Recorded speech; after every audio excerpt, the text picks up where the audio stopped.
Kohler Smart Toilets introduce a new standard of design and cleanliness, sculptural forms, intuitive technology, and total personalization with integrated warm water cleansing, heated seats, and warm air dryers. For peace of mind and convenience, there are touchless lids, seats, flush, and a self-sanitizing bidet wand. Now you can even use voice commands with Numi 2.0, featuring built-in Amazon Alexa. Explore the complete lineup at kohler.com/smarttoilets and discover what you've been missing.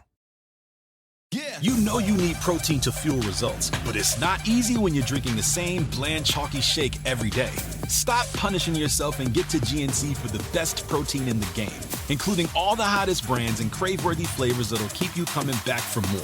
We're talking protein that legit tastes like cookies, your favorite cereals, indulgent desserts, and more. So bust out of your protein rut and actually look forward to those shakes with unbeatable protein at unbeatable prices. Fuel your fitness with protein at GNC.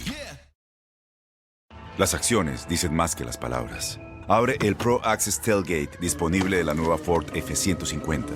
Sí, una puerta oscilatoria de fácil acceso para convertir su cama en tu nuevo taller. Conecta tus herramientas al Pro Power Onboard disponible. Ya sea que necesites soldar o cortar madera, con la F-150 puedes. Fuerza así de inteligente solo puede ser F-150. Construida con orgullo Ford. Pro Access Tailgate disponible en la primavera de 2024. Start clean with Clorox, because Clorox delivers a powerful clean every time. Because messes happen. Because...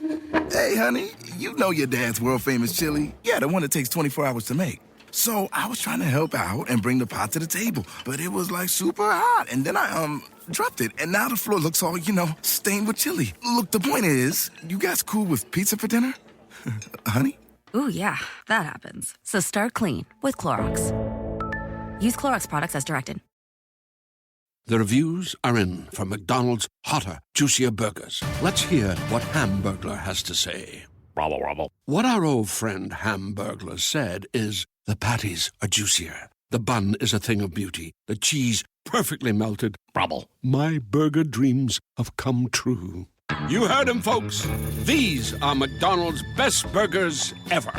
Ba-da-ba-ba-ba. Robble. Available at most restaurants in this area. Comparison of McDonald's classic burgers to prior burgers.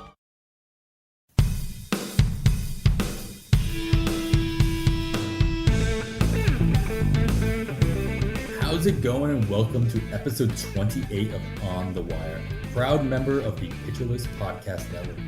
Of course, follow the pod on the Twitter at OnTheWirePod, and if you're listening on a platform that allows ratings and reviews, please take a second to let us know what you think. I am Adam Howe. You can follow me on the Twitter at 80grade. That's all spelled out. And I am happy to say I'm once again joined by the 2020 TGFBI champion, Kevin Hastings. You can follow Kevin on the Twitter at Hastings. Kevin, I hope your island vacation was as relaxing as I imagine. And I won't lie, I just got back from my own vacation, as everybody knows, but I'm still a little jealous as I spent a good majority of mine driving around a good chunk of the eastern portion of the U.S. with my amazing wife and my two small human beings staring at iPads in the back seat, not so much sipping cocktails on exotic island in the laps of luxury, which is how I choose to picture your vacation. So regardless of what it actually was, that's what it is in my head. How's it feel to be back? Oh, it's awesome to be back. But indeed, this past week since I got home, it has felt a little weird not having a margarita in my hand. I'm glad to hear that my picture was as accurate as I like to. Absolutely. It was great. I want to give fair warning. They've calmed down now that the sun's gone down, but for a good chunk of today, so I'm in Indiana, and supposedly Indiana is supposed to be like the center of cicada, like central across apparently Indiana and Maryland. I'm not sure. Yeah, I read that. I don't know the reasons.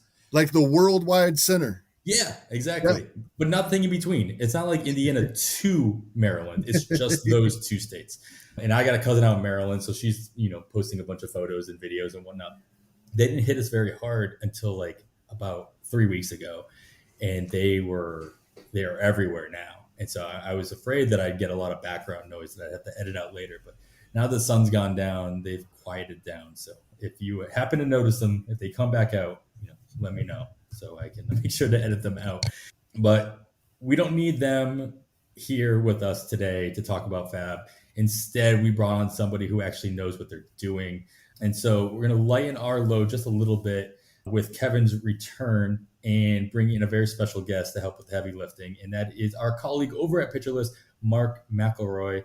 Mark currently sits within the top 20 overall in TGFBI, and his work, of course, can be found regularly at pitcherlist.com.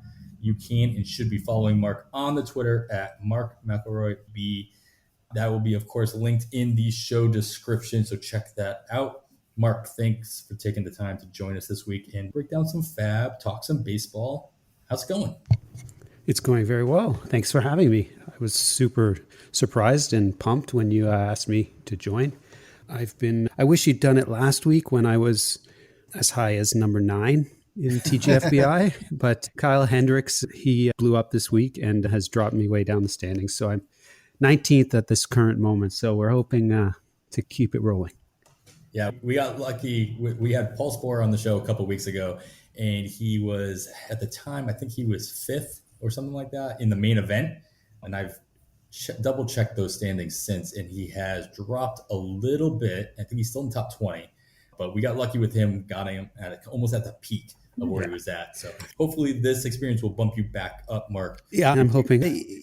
We can overcome a 9 earned run, 4 innings pitched game, but it takes a few weeks to do that. Of course. Unfortunately, we only have a few weeks left in the season, which we'll get to, obviously, as we continue. All right, we're gonna jump right into it. Actually, Mark, do me a favor, tell everybody a little bit more about what you do. As I mentioned, you're over at PitcherList with us, putting out stuff regularly there, and let everybody know a little bit more about what you do and how you do it. Yeah, I'm a manager at PitcherList. I'm actually Kevin's manager. I'm lucky enough to have him on my team. So I'm working with him, helping him out with his article when he needs it. Actually, what I mainly do is ask Kevin questions throughout the year. I also... I do too, so it's cool. Yeah. I'm also the manager of the newsletter. So every day, PitcherList sends out a newsletter highlighting recent articles and all the things that are going on at PitcherList. We have a team of 7 people who put out an article, newsletter each day, and that's what I'm managing. I'm also heavily involved in the OTW League at PitcherList. I run the team. I'm the manager or the commissioner of the PitcherList OTW Fantasy League. And it's for new players who are learning how to get into OTW, how to play OTW, all the rules. And we're in our 2nd season, and I'm crossing my fingers that I can hold on to the lead in that league. Then that's a league that you're in. I'd appreciate it if we don't talk about that league anymore. Only because I am not doing so myself this year. So I'm looking forward to the auction next year for sure. Yeah, the OTW auctions are a lot of fun. Yes, absolutely. Yeah, that league, I talk a lot about how next year, for sure, I'm cutting down on the amount of platforms that I play on. Kevin, I think you're in just the only Yahoo leagues are the ones through PitcherList. And I think you wouldn't mind cutting that one out of your repertoire if you could handle it. OTW is in that one league, Mark, with you, that's the only league I have on the OTW platform. But it will not be the one that I cut out because it's a blast. It's so fun, and I find the interface very easy. I can easily make changes on my phone. It's very simple for managing, especially because it's a daily league. You need to take some time at 3:45 to make sure your players are in the lineup and make sure that your starters are actually making their games. It's nice to do that right on your phone, no matter where you are. Just check it, and you're good to go. And it's very quick and easy for that. I appreciate that. Yeah, it's a ton of fun. And it's my only auction league. I know Kevin dabbles in a lot more auctions than anybody I know. That's your forte, right, Kevin? I don't know about forte. I just enjoy them a lot. But absolutely. I think I did 4 auctions this season. I don't think I'll be adding any more auctions into my repertoire, but I do appreciate the new auction for sure. One of the things that I'm excited about today is learning about this.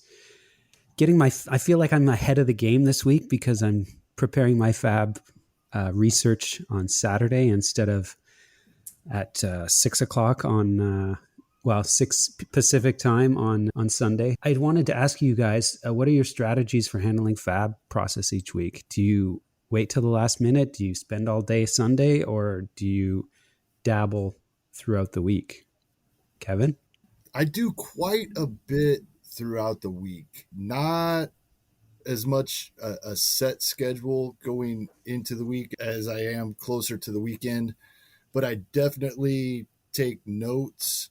Anything I notice that is not going to be easily remembered because not a lot of other people are talking about it, or it's just something I happen to notice watching a game. This is where watching as many games as I watch. I'm a baseball fan before I'm a fantasy baseball fan. I watch a ton of games. And so little things that I notice that I want to look more into later, I jot it down, write it down, dig into some of that a little bit throughout the week, start putting some show notes. When Adam puts the outline out, usually on Thursday night, I'll start Thursday night, Friday mornings when I actually add notes to the outline. Most of the rest of the weekend is all handwritten and it doesn't show up there. So I have a mixture of when we're doing the show of what I'm looking at. But then, yeah, absolutely, for a few hours on Saturday to prepare for this recording Saturday evening, that helps a lot. Then I finish up the pitcher list FAAB article Sunday morning to get that out Sunday afternoon for a few hours before FAAB runs for everybody to have a chance to look at that. So usually by the time, that couple hours before FAAB runs, I'm just double checking everything, making sure I have all of my consolation bids in properly. I'm not going to make any mistakes like I have ended up with a minor league player as my only shortstop earlier in the season in one league because I wasn't looking closely enough at the order of my ads. But so I usually by Sunday evening, I don't have much left to take a look at. That's nice. That's a nice relief because you don't have the stress of the deadline coming up. Exactly. And you don't have to. I find a lot of times I'm dreading as the time gets closer and closer to the evening, and I have done a little bit of prep, but it usually doesn't take me too long because I'm only in the one NFBC league. TGFBI is my only league on NFBC. I have played one Fantrax league. I'm part of the rotisserie leagues. It's WERF I'm in, Western Expanse Rotisserie Fantasy, and a bunch of the other leagues are happening across the US and Canada. So yeah, I'm super jealous. I'm hoping to jump into one of those leagues, the Earth leagues, as they're now. That's right. Called. That's right. That's what they're called. I know obviously that started with BARF, the Bay Area Rotisserie Fantasy League over in the Bay Area, Justin Mason and a bunch of other people. But yeah, that's amazing. That's great. All right. I am not nearly as prepared as Kevin, admittedly. Majority of my prep happens on Sunday nights, which I know is a pretty common occurrence from people I've talked to. It's not uncommon, but mine's a lot more simple. I do if I think of a guy or see a guy during the week, I'll go in and I'll just add him. I'll put a bid in. I won't even pick like who I'm going to drop or anything, but I find it better to do that than it is to put it on my watch list, which admittedly, though, the watch list on NFBC is great because you watch a guy in one league and you're watching them in every league you're in. So if you're in multiple leagues, it's easy to track. But I'll go into my lineups on Sunday and I'll set my lineups for the next week and see where the biggest holes are before I go out looking for guys that are going to make a big difference. I want to make sure all my holes are filled first. So if I can't fill a hole with my bench, that's my main priority that I'm looking at. And so I will set my lineup. I'll jot down a note on a piece of paper on the side of my computer being like, I need to fill corner infield for next week. Or if it's a little more long-term thing, I'll just write like long-term. And then that way I know the kind of guy that I'm looking for on the waiver wire and how much money I'm willing to put forth based on the need. So we talk about players on the show all the time that we are looking to bring in, but the amount of money that player is worth is going to be different based on your need and the makeup of your league, of course, and what stats. And at this point in this game, what stats you're looking for, what categories you can make the most room to make a run. And so I'll make a note about I really need this guy or I really need this position And so I'm willing to pay up a little bit more based on how much budget I have left. Otherwise, if there's a big name that I know can help me regardless of what my holes are, I'll add them in there as well. But my number one priority is making sure all my holes are filled. Yeah, I had Anthony Rendon, and he is obviously gone for the season. I have a big hole at third base, but I didn't really have a big hole because I could move Eduardo Escobar into my third base slot. And I had Gavin Sheets on the bench because he's multi-eligible at first and outfield, so I just slid him into my CI, which means I basically already had my third base hole covered. And then I could look to the wires for backups for my bench, which is an excellent position to be in. Yep.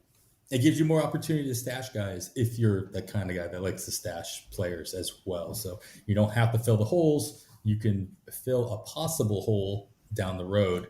Right. Of course, stash a Bobby Witt Jr. or anybody else. And when you said the first thing you do is set your lineup as if it was going to be the week kicking off in a couple of hours, I absolutely do that. And then look, is there any reason these guys that I don't have in my lineup would be?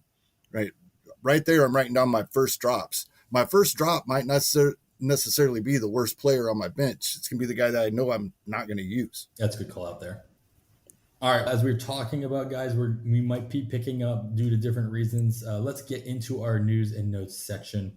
Of course, we are going to talk about players or situations that may affect that bidding process going into this week's FAAB. Kevin, I'm going to start with you. In Atlanta, Kyle Muller was optioned back to AAA as a precursor to the return of Huascar Ynoa to the Braves rotation, who's set to return on Tuesday and is available in just under 50% of NFBC online championship leagues. There's 12-teamers. In your opinion, is he worth a big bid in 12-teamers where he is available? This time of year, and even throughout the year, but more so this time of year, we can preface every single one of these answers with it depends on the league, it depends on your needs. But I think in this case, that is even more, because I think the thing here for Ynoa, in my mind, is the strikeouts. If I need strikeouts, I might be willing to bump my bid up a little more than I would typically place if I was just looking for a starting pitcher, especially with the possible 2 starts coming this week. Everything else I'm a little leery of. It's not that Ynoa isn't exciting and there's reason for all of us to be excited about him, but even throughout the minor leagues, his ERAs have not been great at times. So it's a situation where if I need strikeouts to make up 3 or 4 spots in that category, I'd probably go a little extra. Otherwise, like we've said all year, I'd put that bid in and not expect to roster him on Monday morning. Do you get anybody, Kevin? Like when you put in your bids, I do. You end up especially this time of year. Some of my leagues I'm looking, and over the past 3, 4, 5 weeks now, there's only been 4 or 5 players, fantasy players, acquiring players for their teams each week. Mm-hmm. There's not nearly as many bids being made. Football drafts take up a lot of attention. Yeah. And you have to remember too, when you're placing your bids, that you might not have to spend as much because of that. Exactly. I've noticed that I've way overbid on a lot of my last few weeks because there's just not the demand out there because there are fewer players active. And obviously last year was a different animal, but that was a big example last year, especially in September and late in even say September, like it was late in the season. Last year, it was just the second half of the season. But like even into August, this time last year, the bids were minuscule if they existed at all. That seems to be the case again this year. So something to keep an eye on as you are placing your bids. Go back and check your league history. And really, if you're not looking at who everybody else is winning or who's bidding and who's not bidding, you should be, just because you should know the makeup of your league, who's invested, who's not invested, especially in leagues that have a very low price point, if you will. Not even your free leagues, but like I'm in a couple of online championship qualifiers. It's a $50 buy-in. And if you're in the bottom half of one of those leagues at this point in the season, it's a good chance that you're looking elsewhere, especially if you've got more than a handful of NFBC style leagues that you're paying attention to. That might be the last league in your docket when you're looking at FAAB, and you might just run out of time before you get to the bidding process. And those are winner take all leagues on the qualifiers. The main event qualifiers are the OC qualifiers. There are payouts first, second, and third. First place gets you obviously an online championship bid for next year and your money back. But the main event qualifiers, yes, winner take all. It's honestly the reason I didn't do a main event qualifier this year. I think, Kevin, you talked me out of that one without even trying. Mine came down to the wire last year, and I finished second. It was very disheartening. That's the worst. I'd rather finish last in that scenario.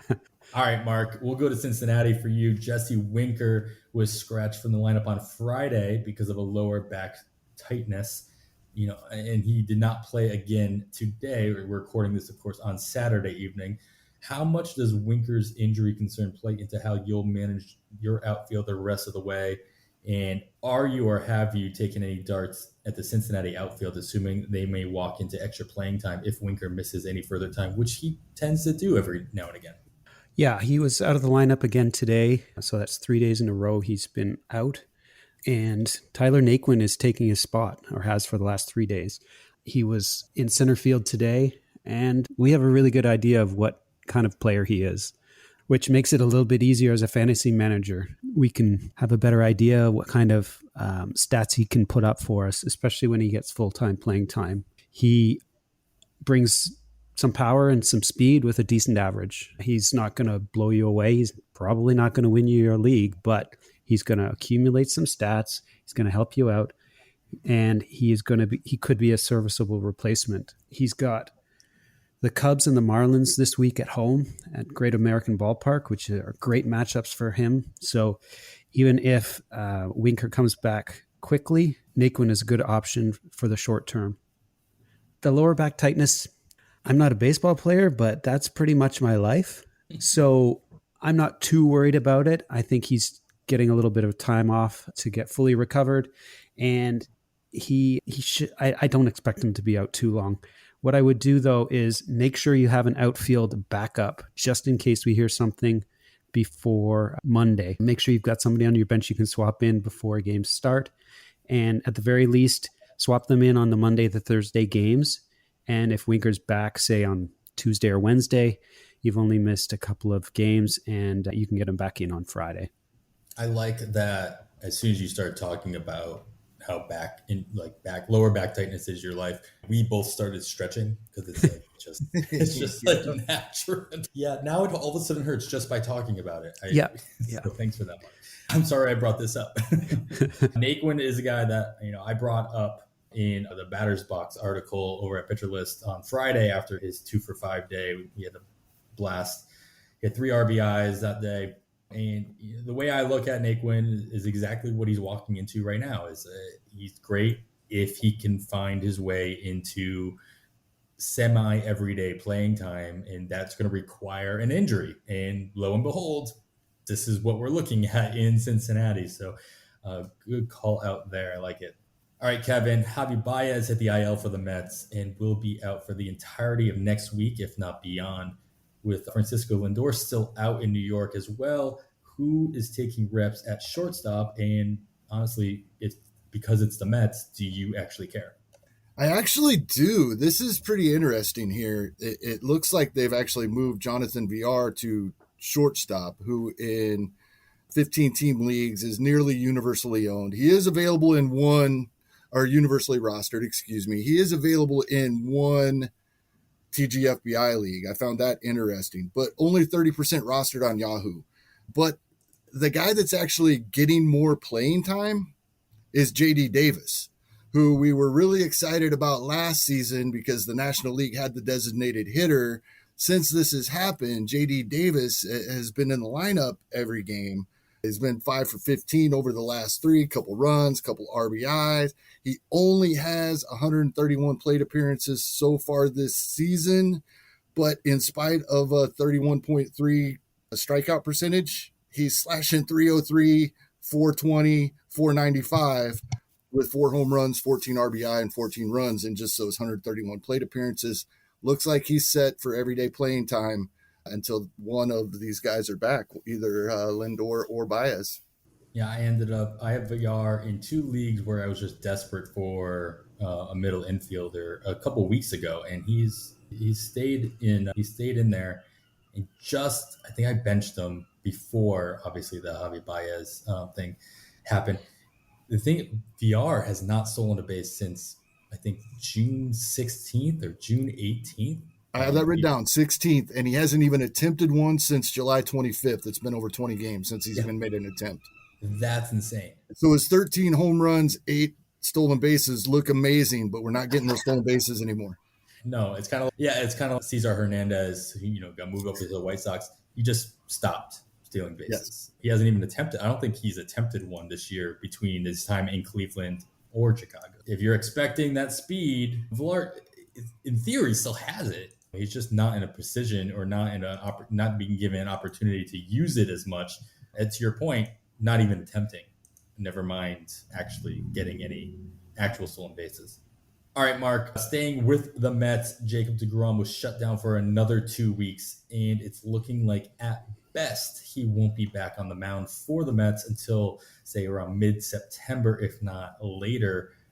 If you have him anywhere, and if you have more than, I'd say, 3 leagues, I'm expecting that you have him somewhere because he's just, if you don't, I'm sorry. I know I have him one place just because I had FOMO and did not want to miss out, and I'm very happy about that in general. If you have him anywhere, are you considering cutting him in any redraft leagues? Well, deGrom was my first pick in TGFBI. I'm in this predicament this weekend. I know some people were cutting him in previous weeks, last week and the week before even, but he's been out since July 7th. That's 5 weeks ago. And he can't throw for 2 more weeks. That's 7 weeks with no throwing. We can probably expect him to have some kind of build-up strength, getting some of his innings in. But then again, he's the best pitcher in baseball. Do you want to waste those innings in the minors? It's possible that he does his rehab in the majors, either with short starts or in the bullpen.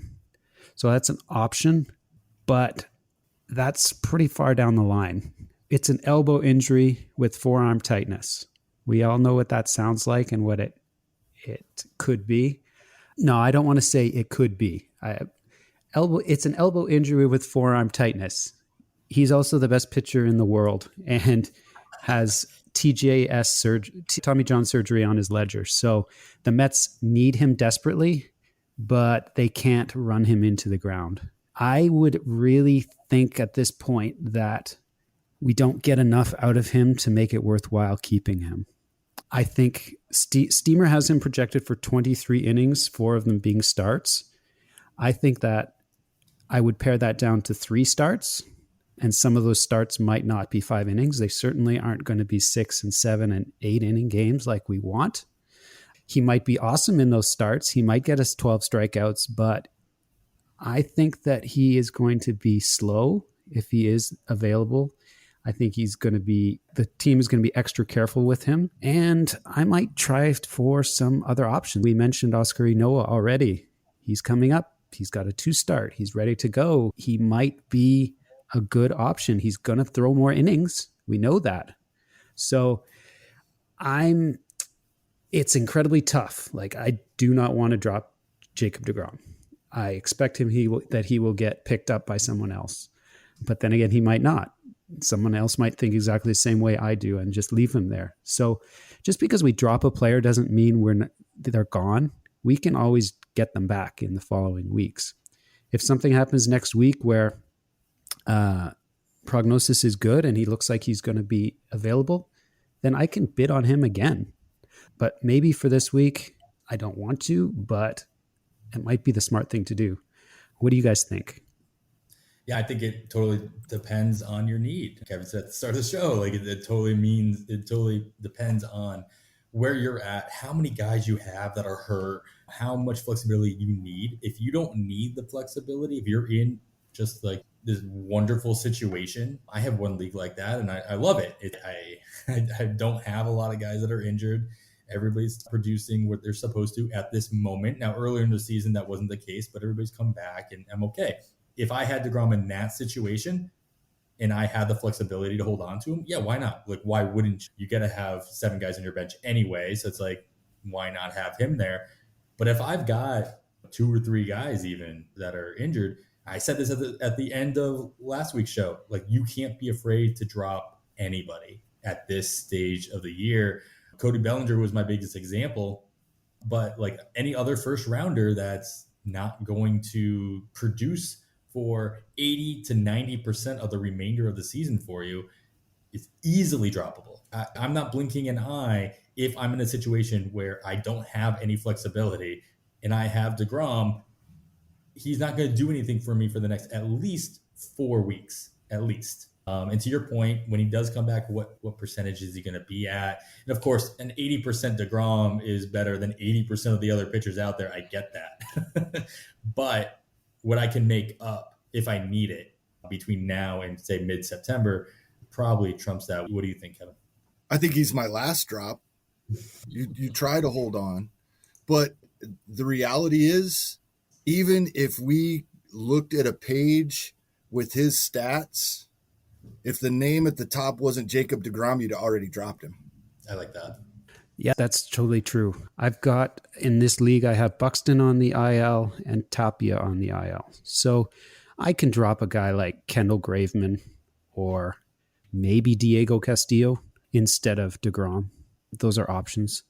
The only issue, of course, with that is that who do I replace him with? I'll get the innings from somebody but if you are planning on keeping deGrom, that means that you have to up your bids for FAAB each week because you have to have somebody. If you have a full bench full of injured reserve people and you desperately need somebody in your lineup, that's going to increase your need for that player. So your bids are going to have to go up. I think if you are tight with money, especially, and you do have that roster crunch, then maybe deGrom is somebody you drop, or you drop one of your injured guys. Like maybe you drop Tapia instead in my situation. But when you have that roster crunch, the added expense each week for getting a player to replace a replacement player into your lineup is all the more important. So it ends up costing you a bigger role in a 15. Yeah, you're in that spot because, like you said, it's going to be mid-September anyway. Like, you're in that spot whether you keep him or not. You have to get somebody you're comfortable with putting in your lineup for the next 3 or 4 weeks, regardless. And fortunately for me in this league, in TGFBI, I'm getting my injuries now, whereas most of the other people in my league got their injuries at the beginning of the season, and they had to spend $300 and $400 for their players. Now I only have to spend $100 and $200.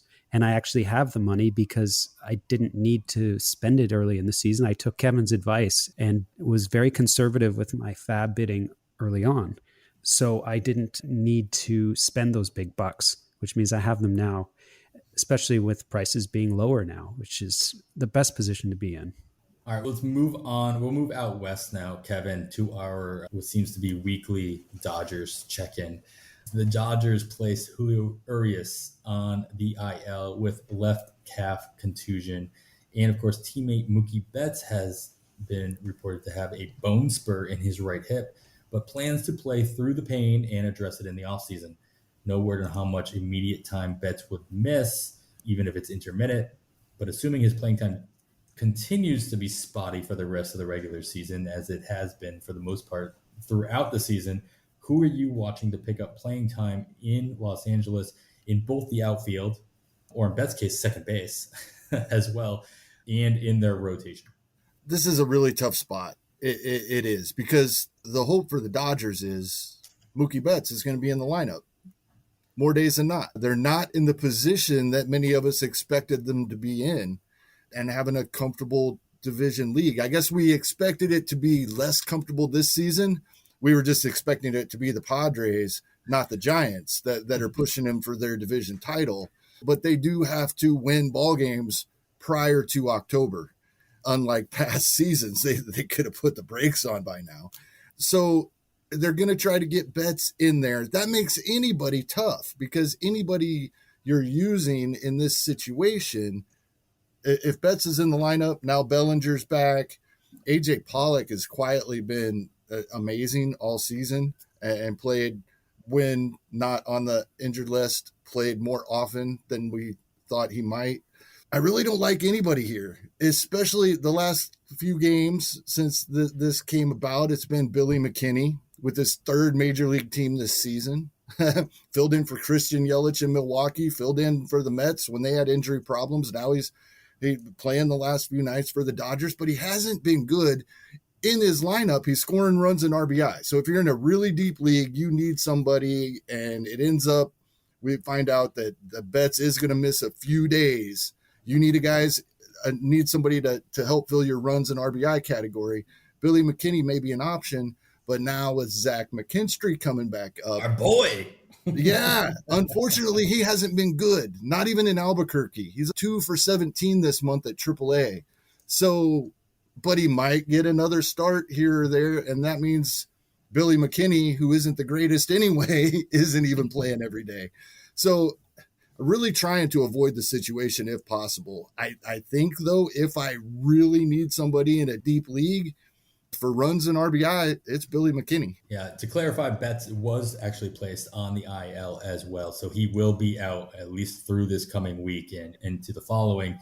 Of course, we talked a lot about Zach McKinstry, and I'd love to see him get more playing time. But I agree. This is a situation that I think I'm avoiding completely, just because the Dodgers are going to Dodger doesn't just apply to the rotation in their pitchers. It applies to their lineup as well. And they're going to find ways to fill holes where they can. And I just don't think the playing time, honestly, is going to be there for either McKinney or McKinstry. So if your name starts with a Mick and you're if you're with the Dodgers, I don't expect you to have enough playing time for me to be interested, especially in a 12-teamer. That's funny. When I tried to pull up McKinstry earlier and started typing MCK, McKinney came up first. I had to keep typing. All right, Mark, we'll go back out east for you in New York. Luis Severino moved his rehab to AAA and promptly was scratched from his scheduled rehab start. He will reportedly undergo an MRI soon, bringing his return to the Yankees rotation into question.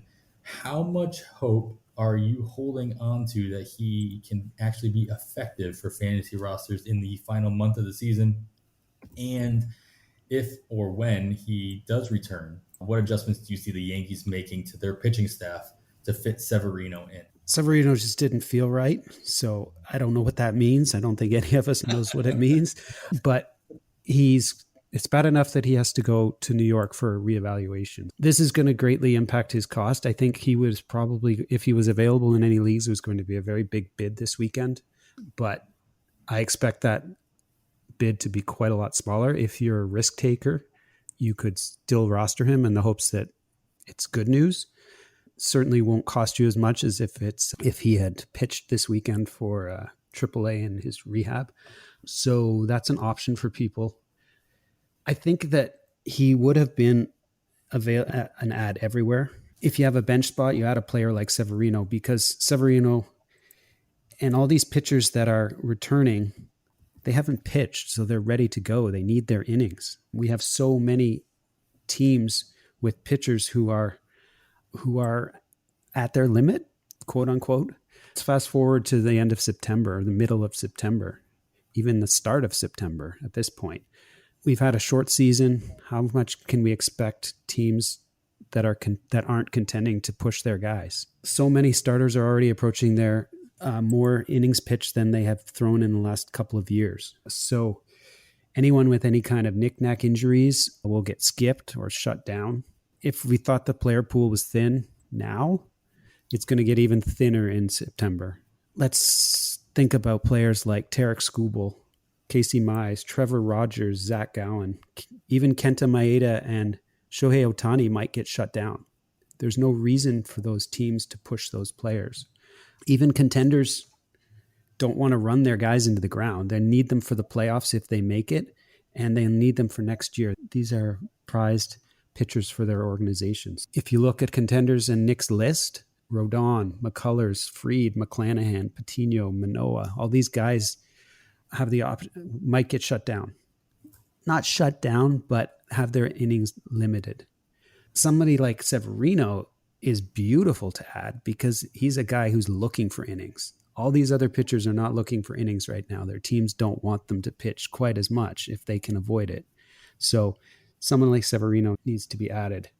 The setback is a huge impact on the price that you might have to pay this weekend. I think I might, if I have space on my bench, I might take a speculative add him for single digits. Do you think you can get him for single digits? I'm not sure, but it'll depend on your league. As for New York, I think we'll talk about a player who later on, who I think is going to be a rotation staple for the rest of the season for them. So we'll get to that in a few. Yeah, I think in the majority of leagues, especially with this news, Severino could easily be a single-digit buy on the FAAB market this week. We'll see how much of an impact he actually makes. And if you have a lot of flexibility, sure, that's a stash. It's no different than any other prospect stash we've talked about all season. And if it turns out that he's not going to make an impact, he's obviously an easy drop at whatever point we get that news from the MRI or from any other future setback. So, and this is an ideal and this is an ideal situation for stashing because you only have to stash him for a short time. Some people have been stashing him since the draft. Right. If you've been lucky enough to draft him, if you were lucky enough to have a space to keep him throughout the entire season, if he's available in your league, why not add him now? You're stashing him for maybe a week or two at the most. And worst case scenario is he's back in the player pool next week. And at least you haven't spent very much money too at this point. So I don't see the harm in adding him this week for a modest amount.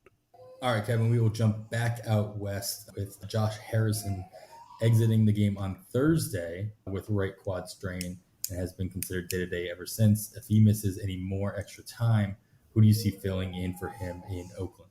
So far, it's been Jed Lowry back at second base, which is where he was playing, surprisingly. When this trade went down, I was very disappointed in this move. I had Josh Harrison rostered in several spots, especially in DCs, where I was getting him very late last October and November and using him all season long. And I really thought that this trade was going to hurt that. And it hasn't. He's been playing in the lineup every day, and it's been awesome until this happened. So my concern is, do they cut back on his playing time if he is okay? He's listed as probable for today, Sunday, as we're recording this on Sunday night. He's listed as probable for Sunday. So that's going to be interesting to see whether he's in my lineup for the first half of this coming week in FBC formats. And lots of times these things, we don't find out a guy is hitting the IL until Monday in these situations. So it's something to monitor very closely if you're counting on him in a weekly league, if he does not play on Sunday. But I don't see a lot of actionable news here as far as FAAB goes, as Jed Lowry is still rostered in most spots, and that's probably what the A's lineup is going to look like. It's just Lowry at second. Maybe if you really, we've talked about the A's outfield throughout the season, and it might actually affect that a little bit. The last couple of nights, Seth Brown's been getting his playing time again. But as far as Josh Harrison goes, I'm hoping he's back tomorrow or today. Once again, I hope he's back on Sunday. There you go. All right, we'll stay out west, Mark, with Fernando Tatis Jr., who is set to return either Sunday, as you're listening to this. He might be in the lineup, or Monday. It's reported that he very well may be playing some time on the grass and not in the dirt. So who sees the most effect from Tatis roaming center field rather than shortstop for the Padres? Do you see any actionable move this weekend in FAAB to take advantage of due to the possible change in position? If you add another outfielder to the outfielder mix in San Diego, it's going to impact Will Myers, Trent Grisham, and Tommy Pham. Those are the guys that are out there right now. So you have arguably one of the best players in all of the world on your team. You want him in the lineup. If outfield is the only place he can go, that's where he goes. It's really strange when you look at their three lines. They're very similar. 261 average for Grisham, 245 for Pham, 257 for Myers. They have 12, 12, and 13 home runs. They're all around 100 runs and RBI. So their WRC pluses are 121, 108, 110. So they're all pretty interchangeable. And if you've got one of the best players in the world who's going to play out there, those guys are going to suffer. Pham is the leadoff hitter for San Diego. I don't see him spending a lot of time on the bench. He also plays left field most of the time. He's played 87 games there. Grisham has been playing center field and has been there all this season and all last season. The only time he's played left or right was when he was in Milwaukee. And Will Myers only plays in right field. What I can see happening is all of them getting time, but Grisham is going to be the one that subs in when the need arises. So if I think Myers, even though Grisham might be the more interesting fantasy player, I think from a team standpoint, they're going to play their regular right fielder in right field, their regular left fielder in left field, and have the guy who can play all three positions comfortably fill in as needed. So whether that's in center for Tatis when he needs a day off or for one of the other guys, I think that's what's going to happen. He's going to be the main rotating piece. But remember also with San Diego that we were afraid in draft season that Jake Cronenworth wasn't going to get time. The Padres signed Ha-Seong Kim and Jurickson Profar, and we were all wondering, where is Cronenworth going to play? He's played almost every game this season. Injuries are always a thing. Players needing a little bit of rest is always a thing. All these guys are hurting, so taking the occasional day to get off your feet is important, especially as you drive towards the playoffs. It actually makes their outfield much more versatile and gives it more depth. I think that all three guys will play. The hot bats will play the most, and I don't think you need to worry too much about anybody losing too much time there. Yeah, I also don't see like an actionable move here in San Diego for everything along the lines of everything you just talked about, Mark. If I have any of these players, it's not like I'm benching them or I'm dropping them because of this move. So, Kevin, we will move over to Chicago, and we'll end this section of the pod with a couple of starters that have hit the IL. First, in Chicago, Adbert Alzolay was placed on the 10-day IL for the Cubs. Any thoughts on who might get thrown into his rotation spot in Chicago as the Cubs travel to Cincinnati before hosting your Royals over the weekend? The Cubs were already in a bit of a bind and had moved Justin Steele into the rotation. He performed all right in spite of giving up 2 home runs. Luckily, that only accumulated 3 earned runs total in the 5 innings he pitched against Milwaukee, a tough lineup. So he did okay. That was only as a 4th starter now with Alzolay out. They still need another guy. I really don't have interest in anybody here. It is something to keep an eye on and see who they end up using going forward, and then taking a look at matchups. But I think if I'm looking at anybody right now for the Cubs, it's Steele, and then leaving that 5th spot up in the air until we know more. All right, Mark, and the other starter who hit the IL was in Minnesota. The Twins made the same move with Michael Pineda, putting him on the 10-day IL. I'll ask you the same question. Who do you like to get at least a spot start this week for Minnesota as the Twins host Cleveland and then travel to the Bronx for a 4-game set against the Yankees? The Twins recalled Ralph Garza Jr. to replace Pineda on the roster, but he's only been in 9 games this year, and he's only thrown at most 2 innings pitched in each of those games. He's technically the long man of the pen, but he also has a 9.35 ERA. John Gant is on the Minnesota roster, so Do we see him move from the bullpen into the rotation for at least for a spot start? He's been he's been throwing less than 3 innings since he moved to the bullpen, but he did get 14 starts in St. Louis this year. And as a starter, he has 64 and 2/3 innings, 3.76 ERA. I don't know if that's enough for him to move out of the rotation, but it's definitely an option. If I were Minnesota, I'd be looking in Gant's direction. I wonder, though, if Lewis Thorpe is an option. He pitched on Friday in AAA, 5.2 innings, just 1 earned run on 2 hits and 1 walk, and he had 5 strikeouts. So Friday was the day that Pineda pitched. Friday was the day that Thorpe pitched. It would be very easy to have Garza Jr.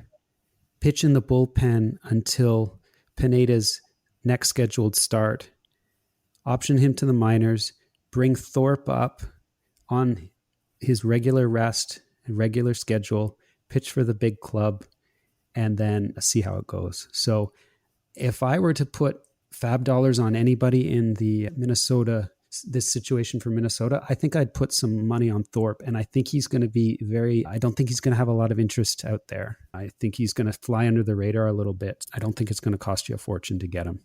Yeah, it seems to be an affordable option for sure, especially if nothing else as a flyer. That's why we look at these situations to see any beneficial flyers that you might be considering in your FAAB bids.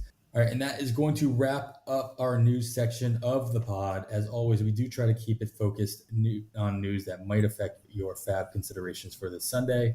There's certainly lots of other baseball-related things to talk about. For more on that, you should be checking out the Dugout Study Hall podcast hosted by Matt Goodwin and Alexander Chase. It is full set pod that uses actual players and real numbers to give you an edge in your fantasy league, or at least a leg up in your conversations with other baseball fans. Alexander gives you the math, Matt asks the clarifying questions, and you get better at making sense of it all for yourself. With segments on current baseball events and trends as well, there's something for everyone. You should be tuning in every Friday wherever you listen to this podcast, and check them out on Twitter at Dugout Study Hall. Mark, we are going to dive into your success this year a little bit, if you don't mind picking your brain about, like I mentioned at the top of the show, you currently find yourself in the top 20. I've already forgotten. You found yourself as high as... Yes, on one glorious evening. There you go. You take that screenshot.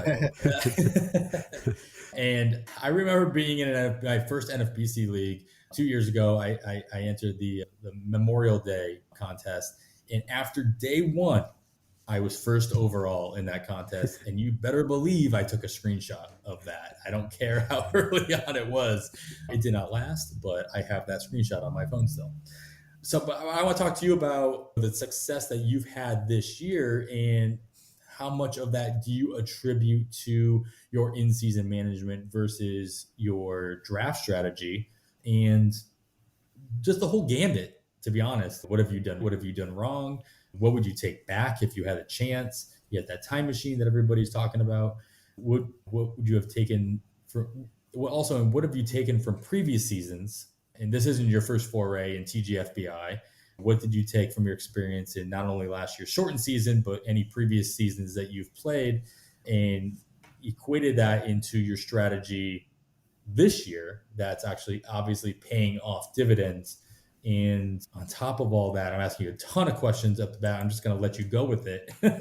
What do you see yourself taking from this season that you'll use into next year as well? The floor is yours. And I'm just going to sit back and listen, because I have not sniffed the top 20 in TGFBI in the 2 seasons that I've done it.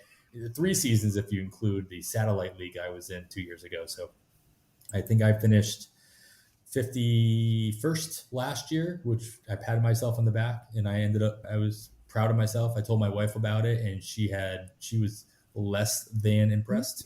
And obviously I'm sitting here with a former champion, Kevin. And so, Mark, tell me, what's the secret sauce, at least what's going on this year, and what can I take away from it to better myself for next year? For me, going forward in future, I'm going to stay in slow drafts. I love them. I need that extra time. I can't deal with a timer of 1 minute or a minute and a half. I have to think about everything. I have to look at every decision from every angle, and I have to plan accordingly. That works perfectly for my style, and I'm going to do slow drafts from now on.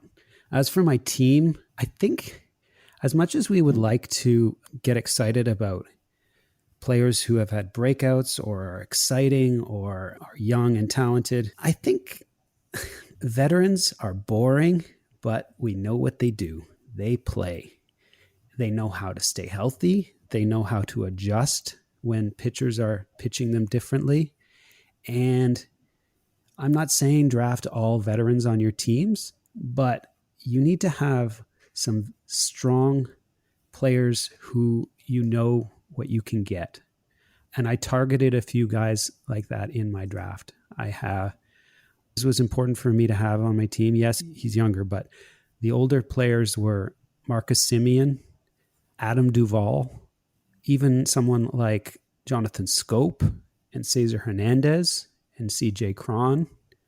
These are hitters that you can set your clock to. We know what they're going to do.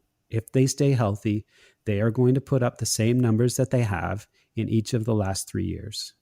And so having that base on my team was really important. And I think that's helped me get through. It also meant that I have not been struck by a lot of injuries, especially early on in the season. I have a few now, but early in the season, as I mentioned, I didn't have a lot of injuries, which means I could save my FAAB, which means I could take chances on players without having to worry about them being in my active lineup. I could slide them into my bench spots and see how they do. So that's one of the things that I did.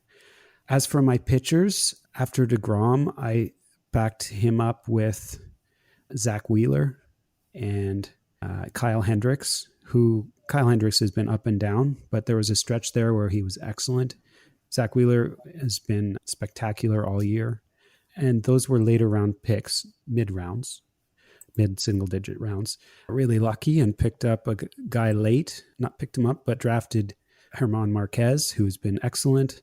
One thing I also did is I wasn't afraid to spend up for a closer. I got Liam Hendriks in the 4th round because I wanted one guy that I could trust. I knew it was going to cost me a lot, but I wanted that one guy that would save me FAAB. I didn't have to spend on guys like Julian Merriweather. Didn't have to spend money on spec bullpen closers. To be fair, no one had to do that. They chose to do that. Yeah. You did if you wanted them. Yeah. You don't have to do that, but I didn't even have to consider it, which was an amazing feeling. And so if you look in my league, and I bet in every listener's league, early in the season, there are triple-digit bids on closers. That's just the way it is every year because somebody gets injured or somebody doesn't have the job. San Diego bullpen, I'm looking in your direction. So that was really important, not only for my team, the stats that it was going to accrue potentially in the season, but also as a manager of a fantasy team. FAAB is a valuable resource and we cannot be spending it like crazy. Having a good closer, even one good closer, puts money in your pocket for the rest of the season. So I thought that was really important. I backed Hendricks up with Diego Castillo, and who else did I add? He was my main closer. So I didn't have 2 or 3 great closers. I only had one, but I managed to add Kendall Graveman early in the season. He was one of my very first pickups. It's also very strange too when you are aware of teams, the teams that you watch regularly, you know how well pitchers are pitching. I find this a huge part of fantasy that is ignored a lot. Watching a baseball game is the best way to figure out who is pitching and how the manager feels about that pitcher. Kendall Graveman was quietly doing extraordinary things early in the year. He earned the trust of his manager and eventually got saves. So he wasn't the closer to start the year, but I picked him up for only $8 because I got him a week early before he became the closer. And so when we're going through the fantasy season, we don't all have time to watch 15 baseball games a night, obviously. We do a lot of box score scouting. But one of the things that I really like to do is go through and watch some of those extended highlights. Take 5 or 10 minutes to go through and scan through the film room, go onto MLB and look at some of the video to watch some of these pitchers that show up day after day, because those are the guys that are doing the best. And if they're doing well, they're earning the manager's trust. We can pick them up a week early or two because we realize that, oh, Kendall Graveman was pitching in the 5th. Now he's in the 6th. Now he's in the 7th. Oh, he's the setup man now. And it just so happens that Seattle doesn't have a quote unquote closer. Let's grab him early. So doing those kind of things is really important. I haven't made a lot of great moves this year. I added Graveman. I picked up Miley. I picked up Phillip Evans when he was really hot. I added Josh Fleming, who I've kept throughout the year. I added Nicky Hopefully Lopez. not last week. I think I did take that, but you have to have these players on your team. Like sometimes they blow up, but even a blow up on your team isn't going to cripple you for the rest of the year. That's why we have high leverage relievers that we can put into the lineup to help get those ratios back on track. So I added players like Colin McHugh when he was just killing it there. And Chris Martin has been pitching at times and at times not so well, but he's a steady bullpen piece that will stabilize those ratios and help you out along the way. So you can deal with those blowups that Hendricks got me this week. I made some big bids too. I picked up Jarren Duran, 181, but I didn't need to spend 181. I don't have it right in front of me, but I could have gotten him for 80. But I went $100 more because I really needed him that week. I needed that guy on the bench. And sometimes you have to spend the money, and sometimes it works out and sometimes it doesn't. So you hope most of the time that they work out, but they don't always. I always leave 2 to 3 spots on my roster for just churning, that I know that when I roster Wade Miley, it's for a 2-start week. And if he does well, I might keep him. But if he doesn't do well, then he's my first drop. He ended up doing well, but I still dropped him because that was the plan when I picked him up. These are things that we do each week that we need to keep doing. Andrew Kittredge is a guy that at times was excellent for my team because he stabilized my rosters. I don't overreact in the beginning of the year.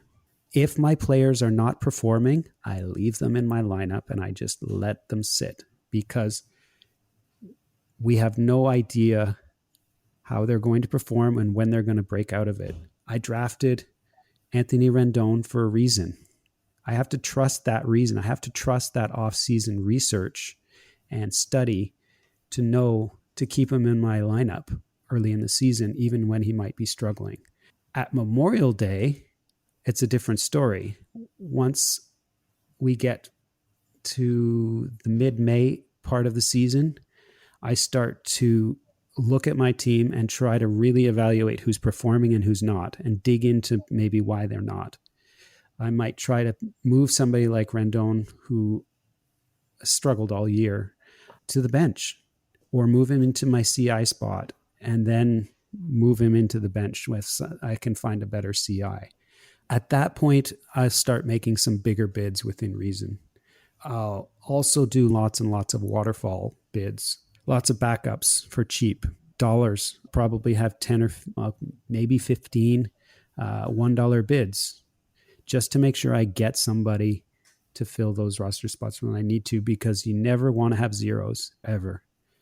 We talk about that a lot, Mark, about how those waterfall bids, especially in NFBC, is so easy to do, can save you a bunch of FAAB as well. Yeah. If you have 5 options rather than 2, like you can be like, all right, I'm fine if I get the 5th option. Yeah, exactly. So we do the same thing in our drafts. If we have 3 shortstops that we like or 3 second basemen that we like. We don't really care which one. We want the best value in the draft. So we'll take the one, once the first 2 go, we'll take the third. It's the same thing in FAAB when we're picking up players. I don't care which $1 player I get as long as I get one of them. And as long as they are all relatively interchangeable, it doesn't matter. So it saves you a ton of money, and it means that you can have those big bids on guys like Jarren Duran when they come up. Right. And Duran hasn't performed the way I had hoped, but at least I have the money to give it a shot when I need to. Also, I don't think we spend enough time just really realizing that some of fantasy baseball is just lucky. Like, I'm kind of lucky this year because I didn't have those injuries. I drafted some players that I thought would be healthy, but we can't know who's going to get injured and who's not. At least some players who we don't expect to get injured will get injured. That's just the way life is. Right now, I have a 12-point lead in my league, so I'm now focusing on the overall. I'm not even really worrying too much about my league at all. Maybe that's a mistake, Kevin. You're probably a good person to ask there, but I'm focusing on the categories that I need to move up in the overall. I need average and strikeouts. I always struggle with average. That's one of my biggest regrets in every fantasy season is I'm doing well in runs and RBI and home runs and stolen bases, but my average is always just struggling. I've got Adam Duvall on my team. I drafted him for a reason. I wanted his home runs. I didn't even look at his average. I know it's going to be bad, but I needed those home runs and those RBI. I always struggle with average. And so now I'm looking to your podcast when you're talking later on, we'll get to it, of some recommendations for players who can help with average. And those are the guys that I'm going to be rostering and trying to get into my lineup. I don't have any real regrets. Yes, I should have bid more for Jonathan India. I should have bid more for Logan Webb. I should have bid more for Ian Kennedy and Austin Gomber and Adam Wainwright, Alek Manoah. I wish I had Manoah on my team. I think I lost him by just a tiny amount, but I don't regret not overspending early on in the season, especially when my team didn't need it. If I needed it, yes, spend. That's the only way you can stay relevant. But I didn't have glaring needs, so I didn't spend. I don't have any regrets about that. That was a really long rant. I'm sorry about that. But I don't have a magic secret sauce to this. I'm very conservative with my fantasy baseball drafts. I love players who are metronome type players that we know what they're going to do. I don't take a lot of risks in the draft. I know I can manage the waiver wire and take on some of those risks in season. But I like to have that stability coming out of the draft. And that's not to say my draft was perfect. My draft was actually, if you look at my draft, I'm pretty disappointed with and amazed at how many misses I had. I had deGrom in the first round, great, until now when he's injured. Albies has been good. Second round pick for a second baseman who's just been okay. I had Anthony Rendon in the third. I had Lourdes Gurriel. Byron Buxton has been great when he's on the field, but he's on the field so rarely. Up until the 15th round, I picked Aaron Savale, who was good when he was playing, and Raimel Tapia has been okay, but Mark, how are you so high after? No, it's true. It's true because I had some good late round picks, and I've managed some of those players through FAAB. And I want to ask you, Kevin, because I looked at your team when we first met, when you came onto Pitcher List. I looked at I said, oh, Kevin Hastings won TGFBI. I want to look at his team. And I remember talking to you about it. And what did I say? The same thing Adam just asked you. How did you win? Yeah. Yeah. We know the off year Scherzer had last season. He was my first round pick. I had Keston Hiura in the second or third. Jordan Alvarez, who never played all season, in the fifth. Same. And I think it boils down to what you just said. There's not a secret sauce. The way I talk, people ask, I'm like, I don't know when people would ask me how I won.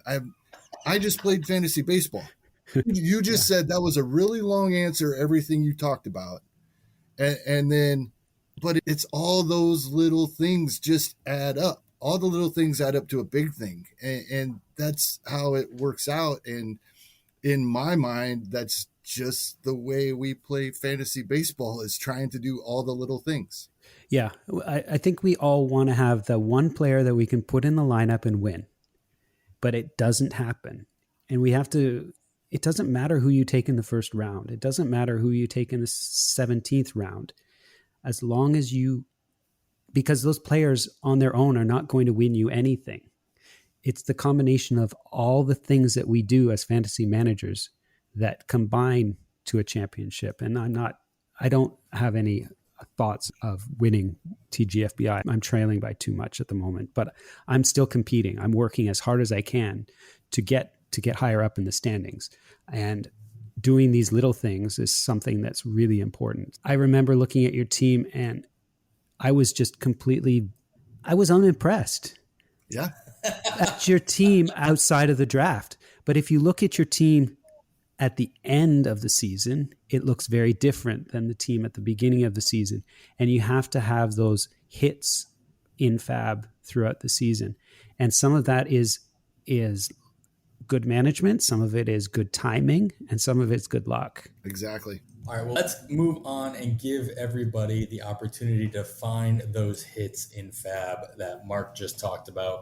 Mark, I will echo almost everything that you just said, but it would take us a really long time to do. But I would like to echo most of your sentiments. So I appreciate you bringing a lot of your insight into just how that can all come together as long as you continuously work at it. And you hear the phrase all the time, it's a grind, it's a grind, it's a grind. But it really is. It's like, as long as you're continuously trying to make yourself better or your team's better, you generally will, as long as you're actually working on it week in, week out. And your point about never having zeros, I think really stands true above everything else. Yeah, not everything you do is going to be a home run. Sometimes you ground out to the first baseman, but you move the runner along, yep. Right? I always appreciate when everybody uses a baseball analogy on That's a good place podcast. For it. Yeah. So let's talk about some of those FAAB options everybody should be, or may already be looking at for this coming FAAB run on Sunday night. As always, we will move it along by category, which should be everybody's priority at this point in the season, is looking at the categories you can make the biggest headway in to jump up your league standings, or in Mark's situation, in the overall standings as well. So we will start as we typically would do in the power category. So I'll start with our hitters with power. And to give Mark a little bit of a breather, Kevin, I will start with you. Where should we be looking on the waiver wire for some power contributors, home runs, RBIs, what have you, on Sunday night?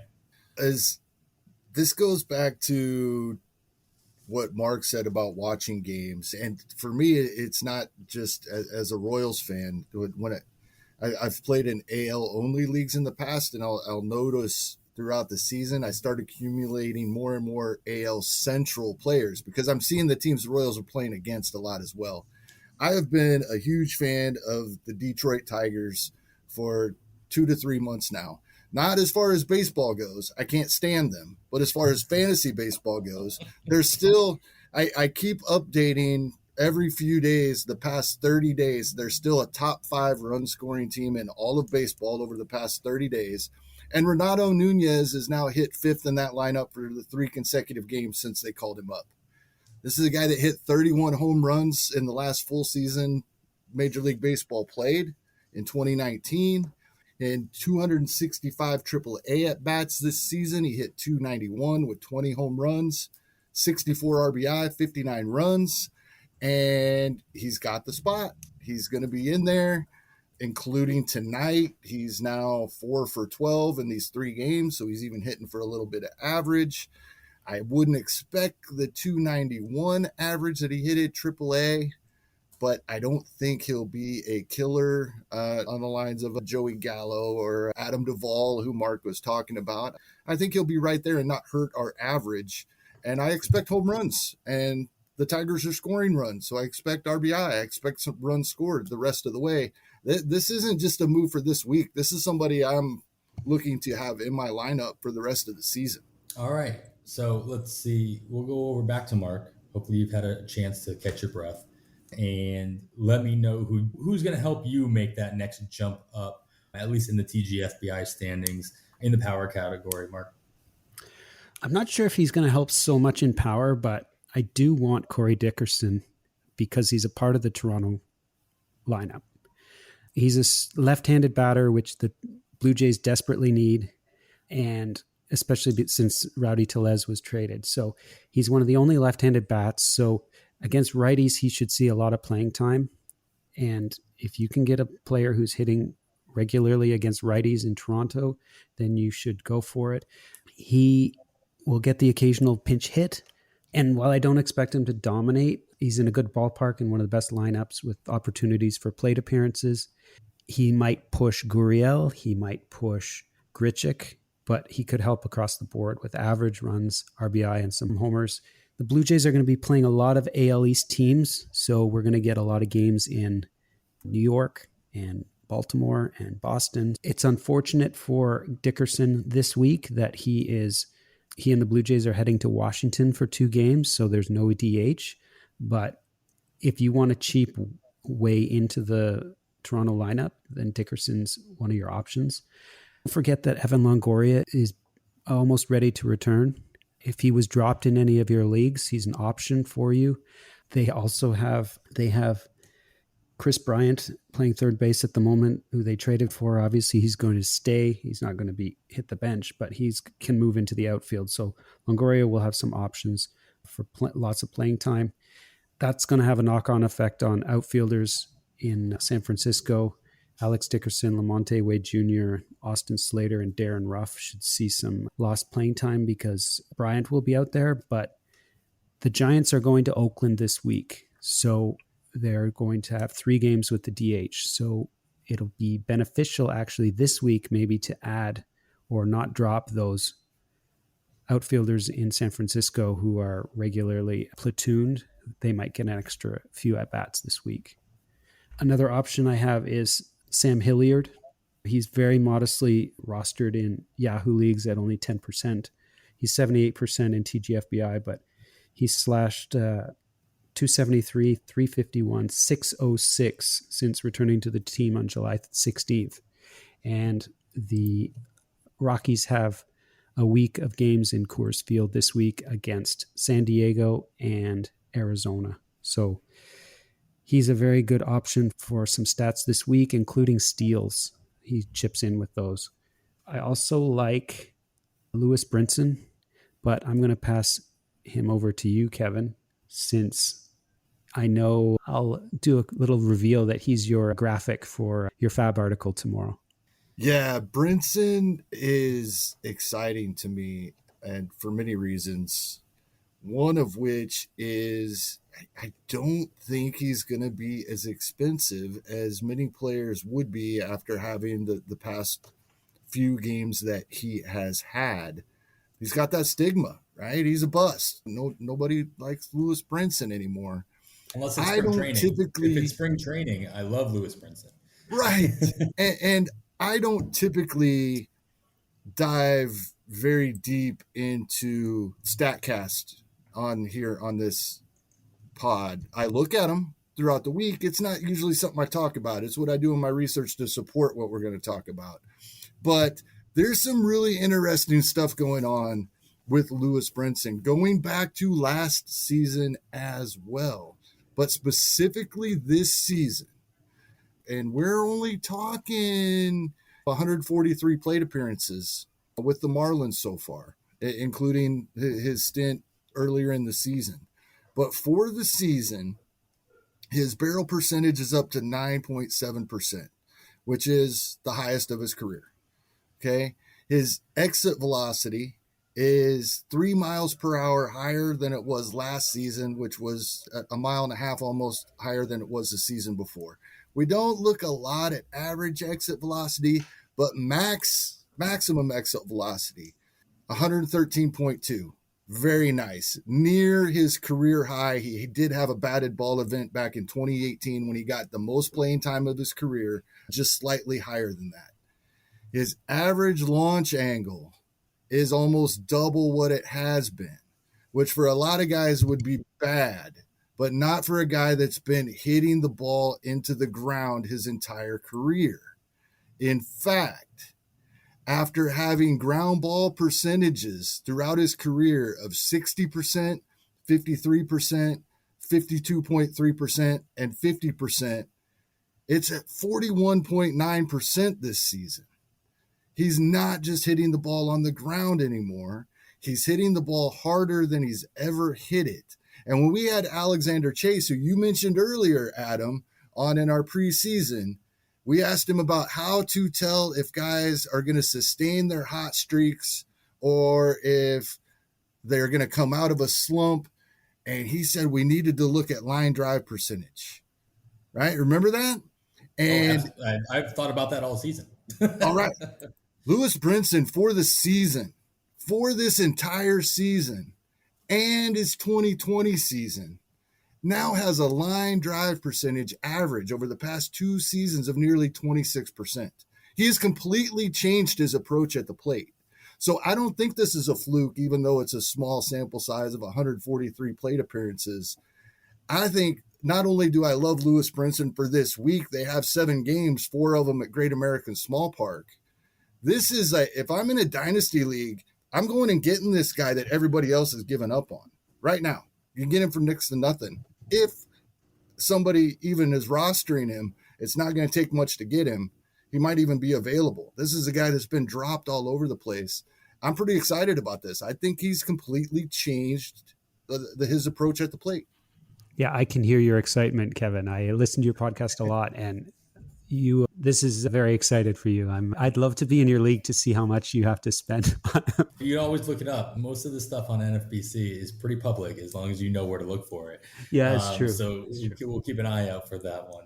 We won't wait till next week to ask Kevin how that ended up going. But yeah, I think the problem with Brinson is that he had such a hot week.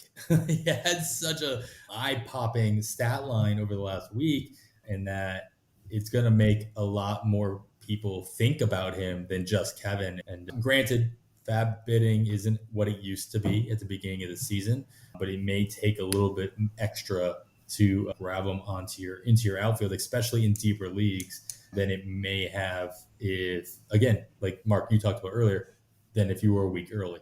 But then again, why would you have been a week early on Lewis Brinson?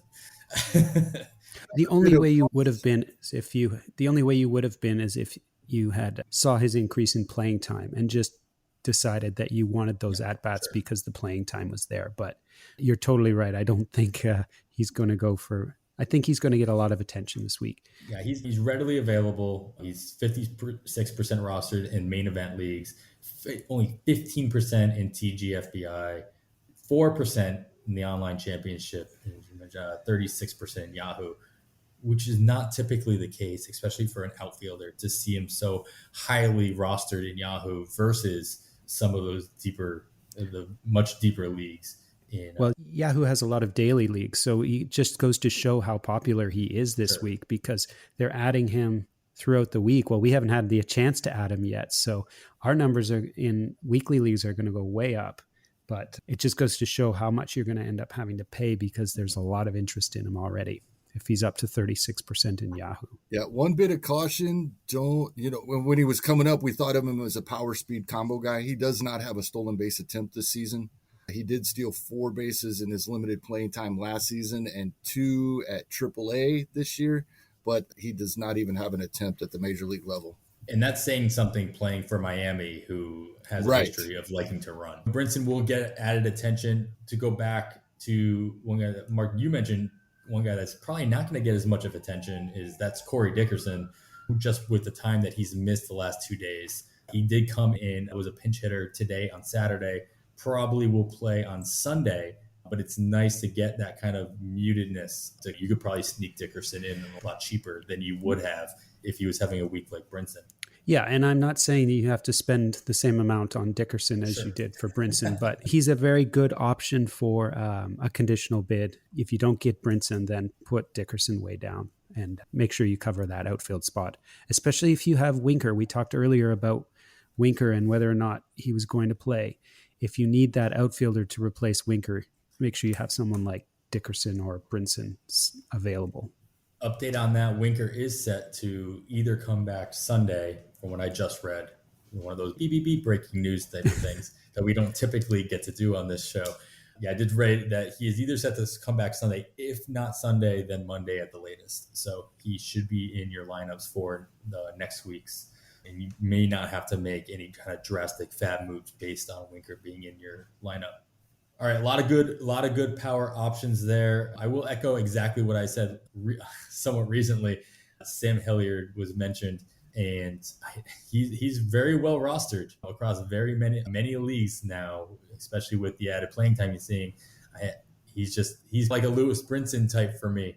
I've been burned too many times, not by him, but by the Rockies themselves, that I'm going to have a hard time. He's not in the lineup tonight, for example. Exactly. I'm going to have a hard time bidding on him myself.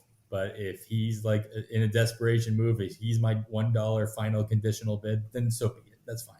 All right, we will move on. Like you mentioned, Hilliard he can steal some bases. So he might fit into this category as well. We will move on to our speed section, stolen bases, runs. A couple guys who moved into a leadoff hitter position, perhaps. Guys who can steal some extra bases. And Mark, I'll let you keep going and talk to me about who you might have your eye on. You got a guy listed here I think we've talked about in the past, but I definitely want to hear your take on him, especially in shallower leagues. Andres Jimenez, he's 85% owned or rostered in TGFBI, but only 18% in Yahoo. He's back with Cleveland, but he's not starting against lefties, or hasn't for the last little while. I'm not sure if Cleveland is trying to ease him back or let him build on his strengths, but it seems to me to be a little short-sighted to take a young player that you traded for and not give him the opportunities against left-handers. But from a developmental standpoint, I think he should learn to hit left-handed pitchers, especially now when he's up with the big league team and has the opportunity without a lot of consequences. He is hitting at the bottom of the order, but he is 5 for 5 in stolen bases this season.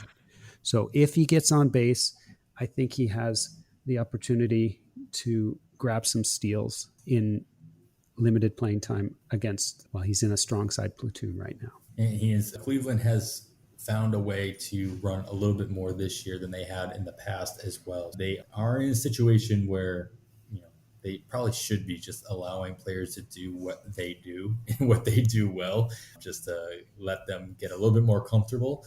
So I could totally see him as being the type of guy that can chalk up a couple of stolen bases for you the rest of the way.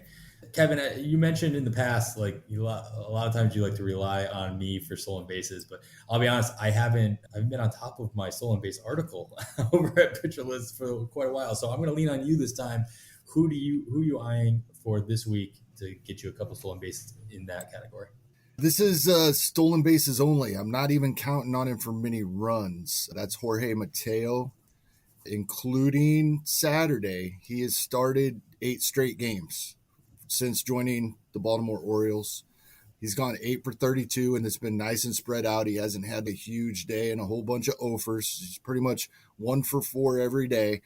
That's what I want from a guy that can get on with his speed. And he's stolen 80 bases in a season in the minors before. That's what he's going to do. That's what a team like Baltimore does when guys like this get on base, especially at this point in the season when they're so far out of it. He's already got 3 of them. I did mention I'm not even counting on him for any runs, as we typically do from a guy that's getting a stolen bases, getting in scoring position, but he's been hitting 7th or 8th in that Orioles lineup. I'd rather he was 9th, but he's 7th or 8th. So he's counting on the bottom of the order in order to have a chance for Mullins, Hayes, Mancini, or Santander to drive him in.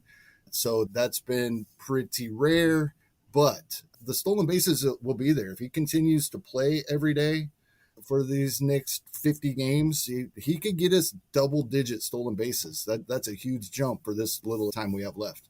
Yeah, Mateo has game-changing speed for sure, and he could totally be in totally situated. We talked about Villar earlier in the episode. When he was in Baltimore, they let him play. He literally played every day that season, and which is unheard of in this day and age for almost anybody. And so there's really no reason why you're going to pull Mateo off the scrap heap, as it were, and put him in your lineup in Baltimore in August. And he's going to be a tempting player to take a look at in general. Yeah, and there's still some room for development here. I think they're hoping. Coming into last season, there was a lot of talk. He was out of options. So we thought he was going to get playing time in 2020. They ended up trading him to the Padres, and we didn't see it happen. If he's going to get everyday playing time, he might actually learn to get on base as well. Yeah, and I really like that move by Baltimore to get a guy like Mateo. Why not? Just give him a chance, give him some run, some regular at-bats, some playing time, which he hasn't had regularly in many seasons. And this is what we need to do as fantasy managers, is just pilfer these teams that are out of contention. Take these guys like Jorge Mateo, add them to our rosters, and then let them play. And the beauty, Mateo has dual eligibility, at least in your formats like Yahoo, give him out like candy. So he just gained second base, and he had outfield eligibility as well. So it's nice to have that flexibility with a guy like that. All right, we talked a lot about it in these last two categories, but we'll give it its own category now, and that's the opportunity category. These are players that have some good matchups coming up. Maybe they're walking into some extra playing time, like a Jorge Mateo, and maybe they've added some extra positional flexibility into their repertoire. Before we get into your guys' player situations or your player recommendations, I just want to make sure I go over a couple of notes that you guys should be paying attention to as you are looking into your FAAB bids. And that's your schedule notes for some teams that may adjust how many at-bats, especially for your hitters, how many at-bats they may see. So there are a few teams that have at least 7-game slate coming up this week. That does include Baltimore, Tampa Bay, the Yankees, White Sox, Kansas City, Minnesota, Houston, Angels, Oakland, Miami, the Mets, Cincinnati, and the Dodgers. So on that note, though, the Yankees do have a doubleheader with Boston on Tuesday. That gives them an 8-game stretch for next week. And thanks to a makeup game against the Angels on Monday. This makeup game also causes the Angels to travel from Anaheim on Sunday to New York on Monday, and then immediately travel to Detroit on Tuesday. Again, these are like tiebreaker type things, just to keep in mind that these are going to have some extra travel days for the members of the Angels, and it can affect certain guys differently, or basing on how many at-bats or how many guys are going to be in the lineup on those back-to-back games. There are 2 teams that have a 5-game slate coming up, which includes Washington and Toronto. Boston is also off 2 days next week, but they do have a doubleheader with the Yankees on Tuesday. So they have 6 games, but they do have the off days on Monday and Thursday. As Mark mentioned earlier, Colorado is home all week. They have 3 games against San Diego and 3 games against Arizona, giving them a 6-game slate in Denver. It's always nice to see your hitters with Colorado at home, especially a guy like CJ Cron, who obviously has very different splits, home and away. There are a couple NL teams, or 2 NL teams that travel to the LA, giving them an extra hitter in their lineup. San Francisco has 3 games in Oakland across the bridge, and then Atlanta has 3 games in Baltimore over the weekend, both of those series on the weekend side. And then there are a couple of AL teams moving to NL stadiums next week, taking away their DH, and that is Toronto has 2 at Washington on Tuesday and Wednesday. And then Kansas City has 3 in Chicago against the Cubs on their weekend series as well. So with all those things in mind, in addition to anything else you guys have been thinking about, Kevin, let's start with you. Are there any additional hitters that have a good opportunity ahead of themselves that we haven't hit on in the power or speed specific category? Yeah, almost everybody we've talked about. fits in this category as well. They have nice schedules this week. We talked about Hilliard, and you brought up Colorado, 6 games at home. Both Nunez has a nice week coming up. Everybody we've talked about has great weeks, but to add one that we haven't, Elias Diaz, for another Colorado player, he's mostly rostered in 15-team leagues, including TGFBI.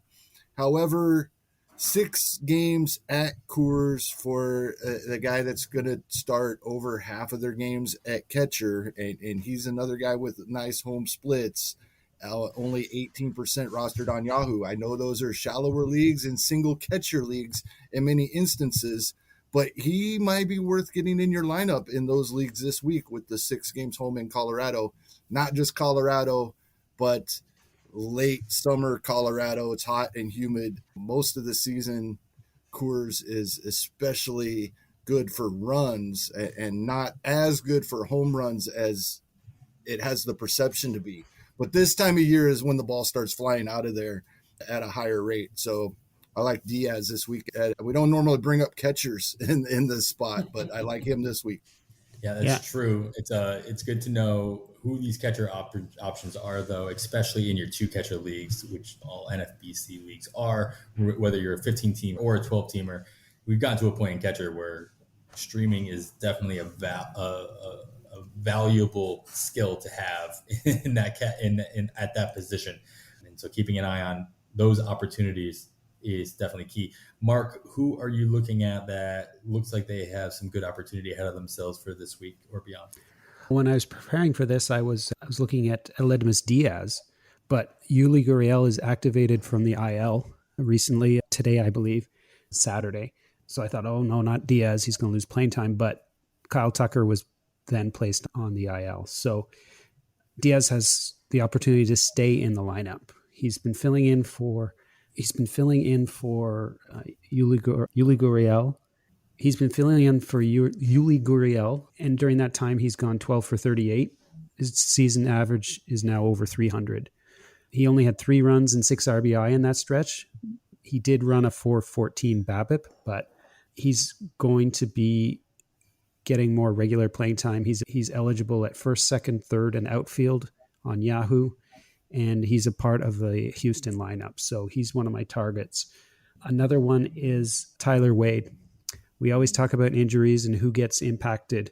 Well, Tyler Wade is the beneficiary of the Gleyber Torres injury. Wade's been playing shortstop, filling in. Torres is out for 2 to 3 weeks, so expect Wade to get more regular playing time over the coming weeks. He's been batting towards the bottom of the lineup, but he already has 11 stolen bases this season and has a 273 average. So he can be helpful for you, and he's eligible at second, third, short, and outfield on Yahoo. So I like the Wade call out just because of the opportunity, like you mentioned. I'm always wary of Yankees, like getting the players who are stolen base threats, but are also on the Yankees, because the Yankees ultimately don't run. But I think a big chunk of that is because they just don't have a lot of players on their roster that can run or do run. And the one player that has been running, or at least recently for the Yankees, is the guy that Tyler Wade is replacing, and that's Gleyber Torres, which was a little surprising this year to see Torres running as much as he has been. So that's not to say that Tyler Wade won't continue to run in that position as well. I think it's a good call out there. Just to ask a quick follow-up question on Diaz in Houston. I think we brought him up last week as well. I saw that Tucker was on the COVID IL because I have him everywhere. But from what I read, it's more of a health protocol situation. He could be back tomorrow. Like, it could be one of those things where he might have come in contact with somebody, or he has a cough or whatever it is. And we've seen guys literally come back. I think Matt Barnes for the Red Sox came back like a day or 2 later after going on the IL. Doesn't seem like it has to be a 10-day spot. So do you see on top of that, though, I will say that Alex Bregman has been not playing in his rehab stint, and there's no longer a timetable per se when he'll return to the Astros lineup. So do you see, if more so, the Bregman being out giving Diaz extra time, or are you putting a lot of stock into Tucker missing extra time? It doesn't really matter for fantasy. He's going to fill into one of those positions. Diaz is great because he plays everywhere, first, second, third, and outfield. Baseball has a way of evening everything out. And when you go 12 for 38 in August, Dusty Baker notices and will try to get you into the lineup whenever he can. So I don't think it matters who he's filling in for. He can play everywhere. And if he's hitting, he will play. I'm not worried. Touche, sir. Yeah, and Houston was tough. They had a couple of guys. I think it was Jordan Alvarez earlier in the season in the same spot Tucker is in right now. We did not hear another word about it for 10 days till he came back. Unlike at that time, I was hoping Josh Stalmont had just missed less than 24 hours being on the IL. I was like, okay, this sounds like the same thing. And we didn't hear a word, but he didn't come back for 10 days. So I'm pretty leery of the Astros. Jake was the same thing in Seattle. Yeah. All of a sudden you're like, oh, it's no big deal. And then literally, so is he still alive? Like, where is he? Like, you don't know. Yeah. And I'm extra leery of the Astros in this situation due to Alvarez earlier. All right, let's finish off on that very positive note with our hitters, and we'll move on to our pitchers. And of course, we'll start with our wins and Ks, guys who might have 2 starts this week. They might vulture a win as a follower. They might have a just really good single matchup, or they're coming off of a really good outing. As we saw today, and we'll get to him a little bit later, I added a guy to our rundown. You guys can look ahead if you want. But let's see, Kevin, I'll start off with you. Who are we looking at for those counting stats in the pitching categories? Like with the hitters, I'm excited about some pitchers this week because they also have great opportunities. Guys I'd be looking to add anyway have nice opportunities this week. I like what Bailey Ober has been doing. He is only 20% rostered TGFBI. He's even available in a quarter of main event leagues out there. Almost all of the OCs and Yahoo rostered in 2 and 3% of leagues. 19 and 2/3 inning pitched in his last 4 appearances with 21 strikeouts. And he's got Cleveland coming to town this week. And then he does have to go to New York, which isn't ideal. But Andrew Heaney's pitching for the Yankees. So go 5 innings and he'll get you a win. I like Carlos Hernandez in Kansas City. He was a big target for a lot of main event leagues last week. Still only 32% rostered in TGFBI, 12% Yahoo. Since he gave up 5 earned runs in just 2 and 2/3 against the Detroit Tigers, one of the best scoring teams in baseball, in the second of his 5 starts. His most recent 5 appearances have been starts now after he had been working out of the bullpen earlier in the season. His past 3 have been against the White Sox twice and against the Yankees, and in 17 and 2/3 with 13 strikeouts. He's had 2 nice appearances. I'm not real excited about Houston coming to town early in the week, but I love the matchup at Chicago versus the Cubs later in the week. The Cubs lineup is abysmal right now. I'll take almost anybody versus the Cubs. They're now one of my favorite matchups. It was interesting a few days ago, at Armchair Roto tweeted that similar pitchers to Carlos Hernandez based on velocity and movement are the 2021 versions of Oscar Wainoa, Brandon Woodruff, Dinelson Lamet, Garrett Cole, and Tyler Glasnow. That's a pretty nice group. So I like Carlos Hernandez. Going forward, he also has that nice opportunity this week at the Cubs, just like Bailey Ober. I think I like him going forward, and definitely his matchup against Cleveland early in the week. Yeah, you mentioned that Hernandez was a target in the main event leagues that you mentioned, 88% roster currently in the main event, only 32% TGFBI. And that we haven't really touched on that a lot with these guys throughout this episode, but it is a common theme. And I started noticing this early in the season, to give props to all those who do play in the high stakes leagues, especially the main event on NFBC. They are definitely ahead of the game, especially when it comes to other 15-team leagues. and specifically TGFBI, there's definitely a different time frame in which guys get picked up in mass. Both the guys you talked about, Kevin, just now, Bailey Ober, 74% in the main event, only 20% in TGFBI. If I scroll up a little, go back a little bit, Jorge Mateo, we just talked about, he was a big pickup last week as well in the main event. He's currently 51% in the main event compared to still a 12% in TGFBI. As a general rule as well, if you're looking for trends, just if you have access to the NFBC FAAB result page, you can head over there and just check percentage rates on rostership compared to the main event, compared to other leagues. And if you start seeing some trends in that area, it's a good sense that some of the best minds in fantasy baseball are jumping on board early, and you can get ahead of that in your home leagues and in your leagues that are maybe not as in tune. So it's just another resource to look for. All right. And then Mark, who are you looking at to add those counting stats to your rosters this week? If I'm looking for wins and strikeouts, you have to look to Oscar Inoue. We mentioned him at the very start of the podcast.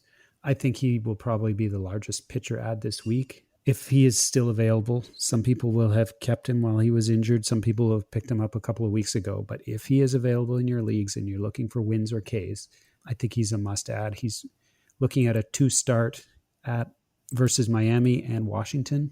So he had an excellent start to the season. So I expect to have a little bit of regression. I don't think he's going to pitch to a 3.02 ERA and a 1.05 whip, but I think he's a must add. I also am looking towards New York. We heard the bad news about Severino. I think Luis Hill is an option for you. It's not official. I don't believe that but he's expected to start one of the doubleheader games on Tuesday. It'll also mean that he pitches Sunday against Minnesota. It's a nice 2-start opportunity with the Yankees, so you should get at least one win there. He hasn't given up a run and has 14 strikeouts. I'm not too crazy about his start in Boston, but Hill needs to be rostered this week if you're looking for wins. I also just want to mention quickly at this point of the season and of the pod, wrote in the notes Drew Hutchison. I know it's strange that Drew Hutchison is being mentioned in a fantasy baseball podcast in 2021, but the Tigers have announced they're going to build extra days of rest between starts for the entire rotation from now until the end of the season.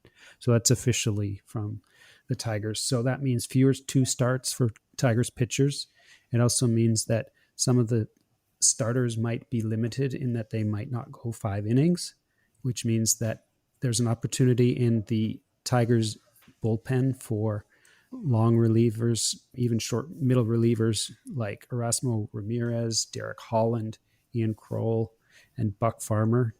And of course, Drew Hutchison, if he's called up, to either, in Drew Hutchison's case, possibly get starts, but in the others to nab some cheap wins from the bullpen. Another option too is Griffin Jax. Nick wasn't too crazy about him in his SP roundup this week, but he's coming off a 10 strikeout performance. And when a pitcher strikes out 10 batters, you have to take notice. He has a 2-step against Cleveland and the New York Yankees. And I don't expect it will cost you too much if you're desperate for wins and strikeouts. I would not tune in and watch the game, though. I know I talked about that earlier. I think it would just be too stressful to watch those outings, but I think he's an option for Minnesota, especially since we know that Pineda's out for 10 days. Has a more secure role in the rotation there. A final just dart throw is Jaime Barria. He's 28% rostered in the main event, but 0 in TGFBI and only 7% in Yahoo. He's coming off 3 really good starts in which he went 7 innings, 6 2/3, and 6 innings. He only lasted 3 innings today against Houston, but we know that Houston is a tough club and this was a tough matchup for him. But he pitches Saturday. Obviously today, and we're recording today, he's pitched on Saturday, and so he faces either Detroit or Cleveland in the coming week. So I like either of those matchups for Barria. And if he can build on his success in his first 3 starts this year, he could be a pitcher who could get you a win in 6 innings pitched. One name I'm going to throw out here, and I was going to save him for later, but I realized one of you guys added him or added a note here to the rundown as well. Tyler Gilbert, if by the time you're listening to this, if you've still been living under a rock, he made his MLB debut for the Diamondbacks on Saturday, threw 102 pitches of no-hit ball in his debut, which is just amazing. Props to him. It's an amazing, no matter, even with all the no-hitters we've seen this year alone, which I could spend, if one of you guys wants to spend some time figuring that out. But I think we're like 1 no-hitter away from the record with this one in the books. So it's still a month and a half to go, plenty of time to go to hit that record. But good for him. He'll obviously be bid upon in most leagues this year. Just keep in mind, this was his first start ever at the major league level. He threw over 100 pitches. But the one thing I think he's got going for him, besides the fact he just threw a no-hitter, is that Merrill Kelly also just went on the COVID IL for testing positive. And so there's not really much of a reason why they wouldn't keep him around, at least for another week or so. So he'll probably get another start this coming week. And I hope by the time you're listening to this, I don't have egg in my face and they sent him down right away. But just because he threw 100 pitches, keep that in mind. I think that Gilbert will be a very popular ad. If you have, I wouldn't necessarily say that if you have the hammer, though, you should be using it on him at this time. Do you guys have any opinions on Gilbert after hearing or watching his no-hitter? Not on Gilbert specifically, but what I'm thinking the whole time you were talking and what Mark had just said with the Detroit situation, this is why we need to be reading Andy Patton's article at Pitcher List about the prospect pitchers that are ready to come up. They're built up. They're ready to throw innings, right? They've been throwing, depending on the program they have on, they're throwing 5, 6, 7 innings in the minor leagues right now. It's not like they're going to come up and have a 4-inning outing. They're ready to go. And with these major league situations, with the shortened season last year, all the injuries this year, guys we know are going to get shut down at some point, guys with contending teams that are going to start limiting. Teams like the Tigers, they're spreading their rotations out. More and more of these guys are going to come up and give us 5, 6, 7 innings right off the bat. I'm not expecting no hitters from everybody, but just in general, that we're going to see more of these outings, just not quite as exceptional. Yeah, I would expect some regression in his next start. Let's say there have been 8 no-hitters, including Gilbert's, this season. That doesn't include Bumgarner's. If you include Bumgarner's, that's the second Arizona Diamondbacks no-hitter this season. I don't think we could have predicted that. Yeah. And I believe, if I'm looking it up correctly, the record is 12, though. So we still got a couple more no-hitters to get to in order to hit that record. It looked like we were easily on pace back in May. But obviously the summer hits and the hitting picks up, and it's a little bit more difficult to get those. So, all right, let's move on. Let's look into the future and look at some 2-start options for not this coming week, but for the week of August 23rd. If you want to get ahead of yourself and maybe save a couple extra bucks by getting these guys on your bench, if you have the flexibility, these are the guys you should be looking at. And the list is short this week, so you guys don't have a whole ton to consider. My list includes only 6 guys that are currently 50% rostered on Yahoo or less. Of course, there are other pitchers that are going to get 2 starts, and schedules can change. Rotations can be adjusted with guys going on the IL or guys getting called up, especially this time of year. But currently, these are the guys that are slated to look like they're going to get 2 starts. So, Mark, I'm going to start with you. These 6 guys, and you know what, because the list is so long, I'm just going to list them off for everybody. It looks as though Daniel Lynch, Will Crow, Jordan Montgomery, Austin Gombert, Tyler McGill, and Jorge Lopez are going to get 2 starts next week. Of those 6 guys, who do you like? Who are you fading? And what is it? Is it more matchup related, or is it just do you really like the pitcher specifically? I think of that list, I think I would prefer Jordan Montgomery, but I believe he's currently on the IL for COVID. So I'm not sure how accurate that might be for him getting 2 starts. Let's assume that he does get 2 starts. He'd get, according to the schedule, Atlanta and Oakland. I think both are good opportunities for the Yankees to get a win, and I think he's a good option there. I love the idea of Will Crowe going to Arizona and St. Louis. I just don't know if I would ever roster Will Crowe.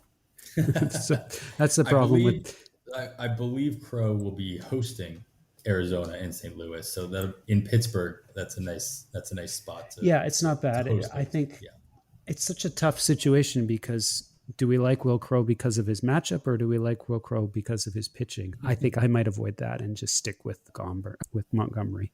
That's fair. Montgomery, of course, still is on the IL. From everything I've read or looked into, he looks like he's slated to come back at the same time as Garrett Cole and may start. He might actually end up starting the other game of that doubleheader you talked about with Luis Gil, if not maybe that Wednesday, and which would line him up for this 2-start option for this week of the 23rd. Kevin, of this short list, is there any other name on here that you're more interested in than Montgomery? Yeah, Mark started to say I like Austin Gomber in a couple of weeks. I mentioned I like anybody pitching against the Cubs, and he gets to do it away from Coors Field. He also faces the Dodgers that week, who surprisingly, he hasn't faced the Dodgers since April 15th. He went 6 innings, gave up 3 earned runs that game. Not horrible facing a lineup like the Dodgers. And earlier in the season, even April 4th, gave up 3 runs, only 1 earned, but only 3 innings. So it wasn't a great outing. But 3 earned runs in over 9 innings or in 9 innings pitched against the Dodgers on the season total, granted, early April. He has had a couple of rough outings recently and outings away from Coors Field. He only went an inning against the Padres, who just got no hit.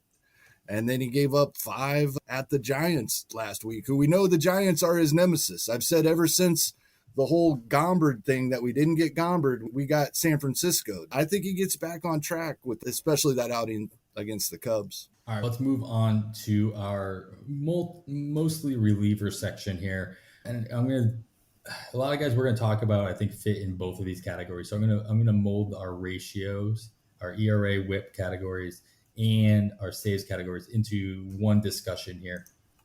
And again, when we talk about ratios, we've talked about it many times in this pod. Ratios, both ERA, WHIP, and then obviously average and OBP if you're playing in an OBP league.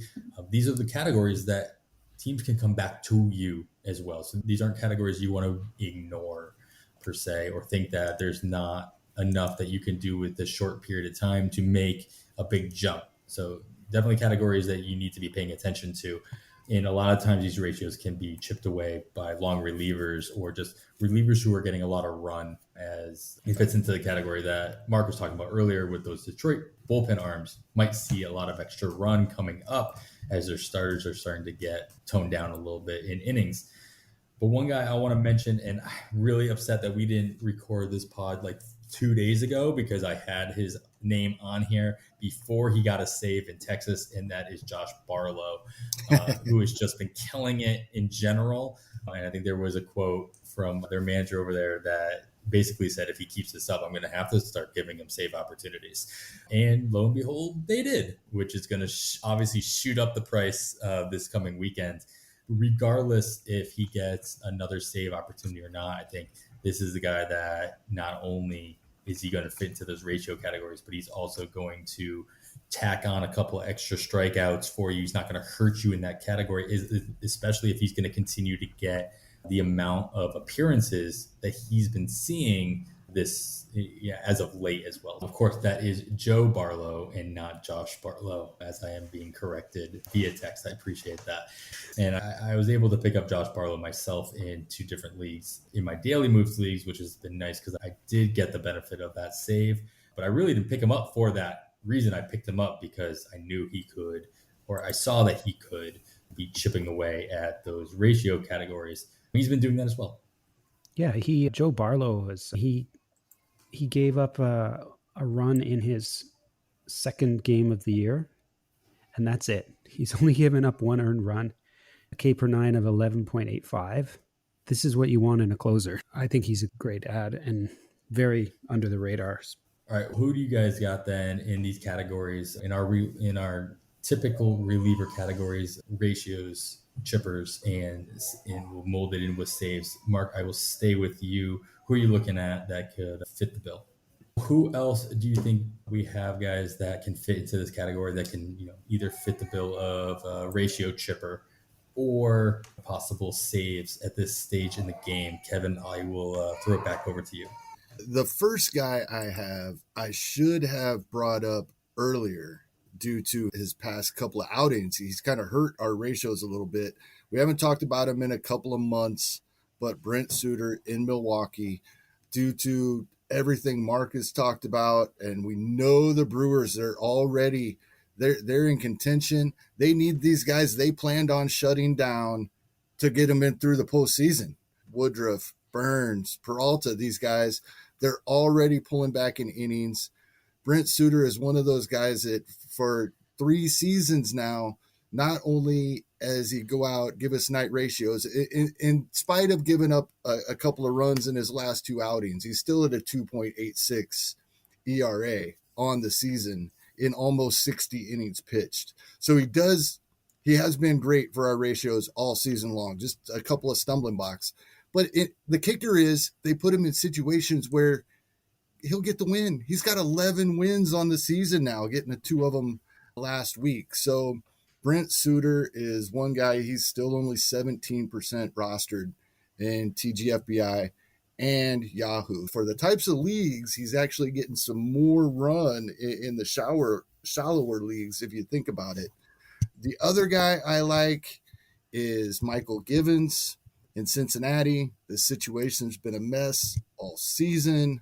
For all the situations that I've tried to avoid, this is one I just haven't been able to get away from. I've had TJ Antone, I've had Lucas Sims. Now I like Michael Givens. What I really like about Michael Givens is he hasn't given up an earned run in 11 straight. He's got 12 strikeouts in those 11 innings pitched. His last two save opportunities, other than the extra inning game, which was a couple of nights ago, Givens had pitched the 10th, so he did not get the save in the 11th. And 8 of the 9 earned runs he's given up all season were given up when he was playing at home when he was a member of the Rockies in Coors Field.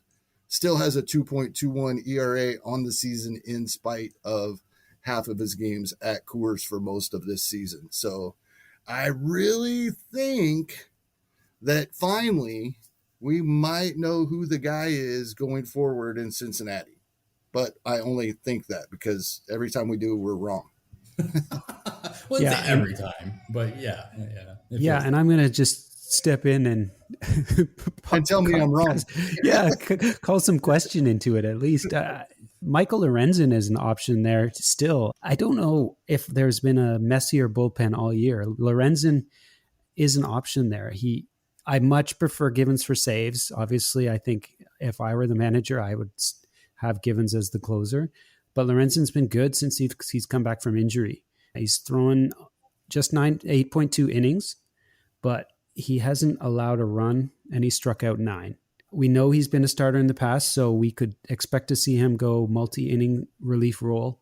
At the very least, he could be a setup man with the possibility of stepping into the closer's role at times. He could get lucky and get you some wins as well. Lorenzen is an option there, though I do prefer Givens for the save opportunities. All right. As I usually say at this time, that's enough talking about relievers. We don't need to talk about relievers anymore. Nobody else wants to hear about relievers. We're done. All right, cool. Hopefully neither one of you guys have a reliever to talk about when it comes to our next category, which is our final category. It's our wild card section. These are speculative ads for any reason whatsoever, whether they be stashes, IL stashes, prospects, just a pure shot in the dark, whatever you want. And Mark, I will give you the honor of starting us off. Any player that we haven't talked about, maybe they don't fit into a certain category. Maybe they just, again, are a shot in the dark. Who are you looking at as maybe your last conditional bid, or somebody you really want that could make a dent in your lineup, if not this week, at least before the end of the season? Okay, so if I was going to tell you that a AAA player slashed 327, 475, 567 with 10 home runs and 8 stolen bases is now leading off for the Pittsburgh Pirates, would you be interested? Until you said the Pittsburgh Pirates? No, yeah. No, his Hoy Park is the leadoff man for the Pirates, and he was through 48 games, AAA for the Yankees, was really good. He went 3 for 5 on Saturday, today, when we're recording. I'm not sure if I'm going to add him, but he's definitely on my radar. He's on my watch list. I'm keeping tabs on him. With that kind of performance in the past in AAA, and the fact that he is leading off for the Pirates, I think you have to take it seriously and look at him. If I had space and I wasn't filling it with somebody else that we've already talked about, I think Hoy Park is someone that I'm going to keep my eye on. He is also eligible, I believe, at middle infield and outfield. So lots of options there for slotting him into your roster. Yeah, as a general rule, if you're a leadoff hitter at the major league level playing just about every day, you're going to have value. Simple as that. Yeah. And he's only 7% rostered in TGFBI and 1% in Yahoo. So he's available if you want to take a chance. Sure. I think I'll keep an eye from a distance for now, but maybe next week he'll be the top pickup. So you never know. Yeah, get him cheap. Yeah. Kevin, who's your wild card this week?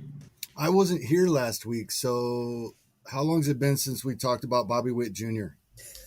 About 5 minutes, actually. No, I'm just in my head.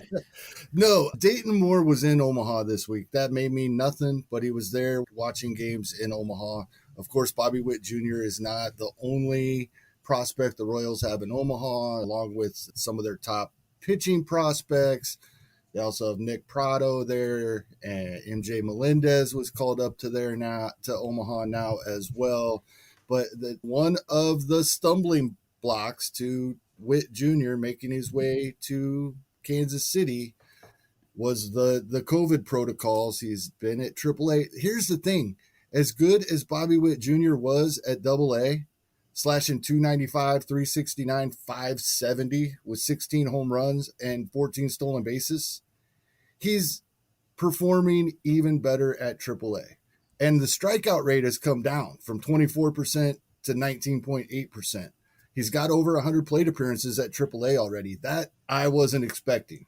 It doesn't seem like he's been there long enough to already have 106 plate appearances, but he's hitting for approximately the same batting average and on base percentage, but slugging over 600 with 8 home runs and 5 stolen bases in just 106 plate attempts. This is 100% about what they want to do with this time right now. I think we're going to see him this season. I really do. I think that Kansas City has done this in the past. I pay a lot of attention to what a lot of people are saying about the Royals, and a lot of Royals fans don't want to see this. They're talking about how stupid it would be just to make us happy and get to see him play a few games now to lose the entire 2028 season. But there's a lot of things that can happen between now and then. We have a new collective bargaining agreement coming up before we see anybody play next season. And we don't know how that's going to affect things. I really think this is something we may see soon, but you really have to have an empty roster spot that you don't have any other plans for, because it's definitely not a sure thing. Yeah, that's what this section is all about, is about those opportunities to take advantage of a flexible bench, for sure. So I like when we talk about those opportunities. I think we've talked about a lot of players here today that are going to give everybody a lot of options, which we always say is a good thing. The more options you have, the better. So Kevin, I'm gonna part ways to you to let give everybody a little bit of extra insight as we finish up. Awesome. I love tonight's show because for the first time in several weeks, I really like, not just because I need to have somebody. I really like most of the players that we've talked about on tonight's show going forward, not just for this week, but going forward throughout the season. That's really cool. One thing I want to bring up is it's getting close to time for a little bit of gamesmanship in some leagues, depending what position you're in. If you're in a position in some leagues where you have quite a bit more FAAB left than your opponents, you should be paying attention to who you think they're going to pick up more so than just yours, unless you have needs, right? When you have that opportunity, start at least making sure they're spending what little bit of FAAB they have left. So if they have injuries the rest of the way, they can't do anything about it. We're getting close enough to the end. It's time to start looking at those types of moves. I like it. It's not just what you do, it's what you can do to stop your opponents. As simple as that. You're playing defense. Exactly. And you can play defense all year round. But to your point, this is the time where you have a little bit more opportunity for your defense to make a bigger impact in your standings. All right, like I said, we talked about a lot of players this week, but if there was a player that you're thinking about bidding on and you want us to discuss them, let us know. You can email us over at onthewirepod@gmail.com. You could shoot us a DM on Twitter at onthewirepod. Of course, you can also join and should join PL Plus over at pitcherlist.com, where you get access to the PitcherList Discord and the advice and banter of all the members and PitcherList staff who are just waiting to help you win your league. I like to once again, of course, thank Mark McElroy for joining us on this episode. Mark, could you remind our listeners where they can find you, your work, what you may be working on, and how they can sign up for the PitcherList newsletter that you put out every day? Thanks so much for having me. It's been really fun. I volumed my way into value, I think. I can be found on Twitter at Mark McElroy BB. I don't go on there so very often, but that's where I can be reached out to. The best place is on the PitcherList Discord, of course. That's where I'm most accessible. You can find my work on PitcherList. The weekly newsletter comes out every day. I don't do every single one. I only put the ones out on Thursday myself, but the best way to find the PitcherList newsletter is just to click on any story on the PitcherList website. At the very bottom, it says sign up. That's a box to sign up for the newsletter. You just enter your email and you're good to go. You have to confirm your email, but that's how you do it. Just at the bottom of any article at PitcherList. Of course, you should be reading all of the articles there, including Mark's, Kevin's, and mine when they do come out. And that is going to do it for this week's On the Wire. Please make sure to subscribe to the podcast wherever you listen, and leaving a rating review is always appreciated. You can follow myself on the Twitter at 80grade. That's all spelled out. And Kevin, of course, is at HastingKevin. You make sure to follow at PitcherList Pods as well to get updates on every new episode of all the PitcherList Podcast Network shows. Give them all a listen. We wish you the best of luck in all of your leagues and hope you win all of your bids by exactly $1. Thanks once again to Mark McElroy for joining us. And for Kevin Hastings, I am Adam Howe. With that, we bid you goodbye.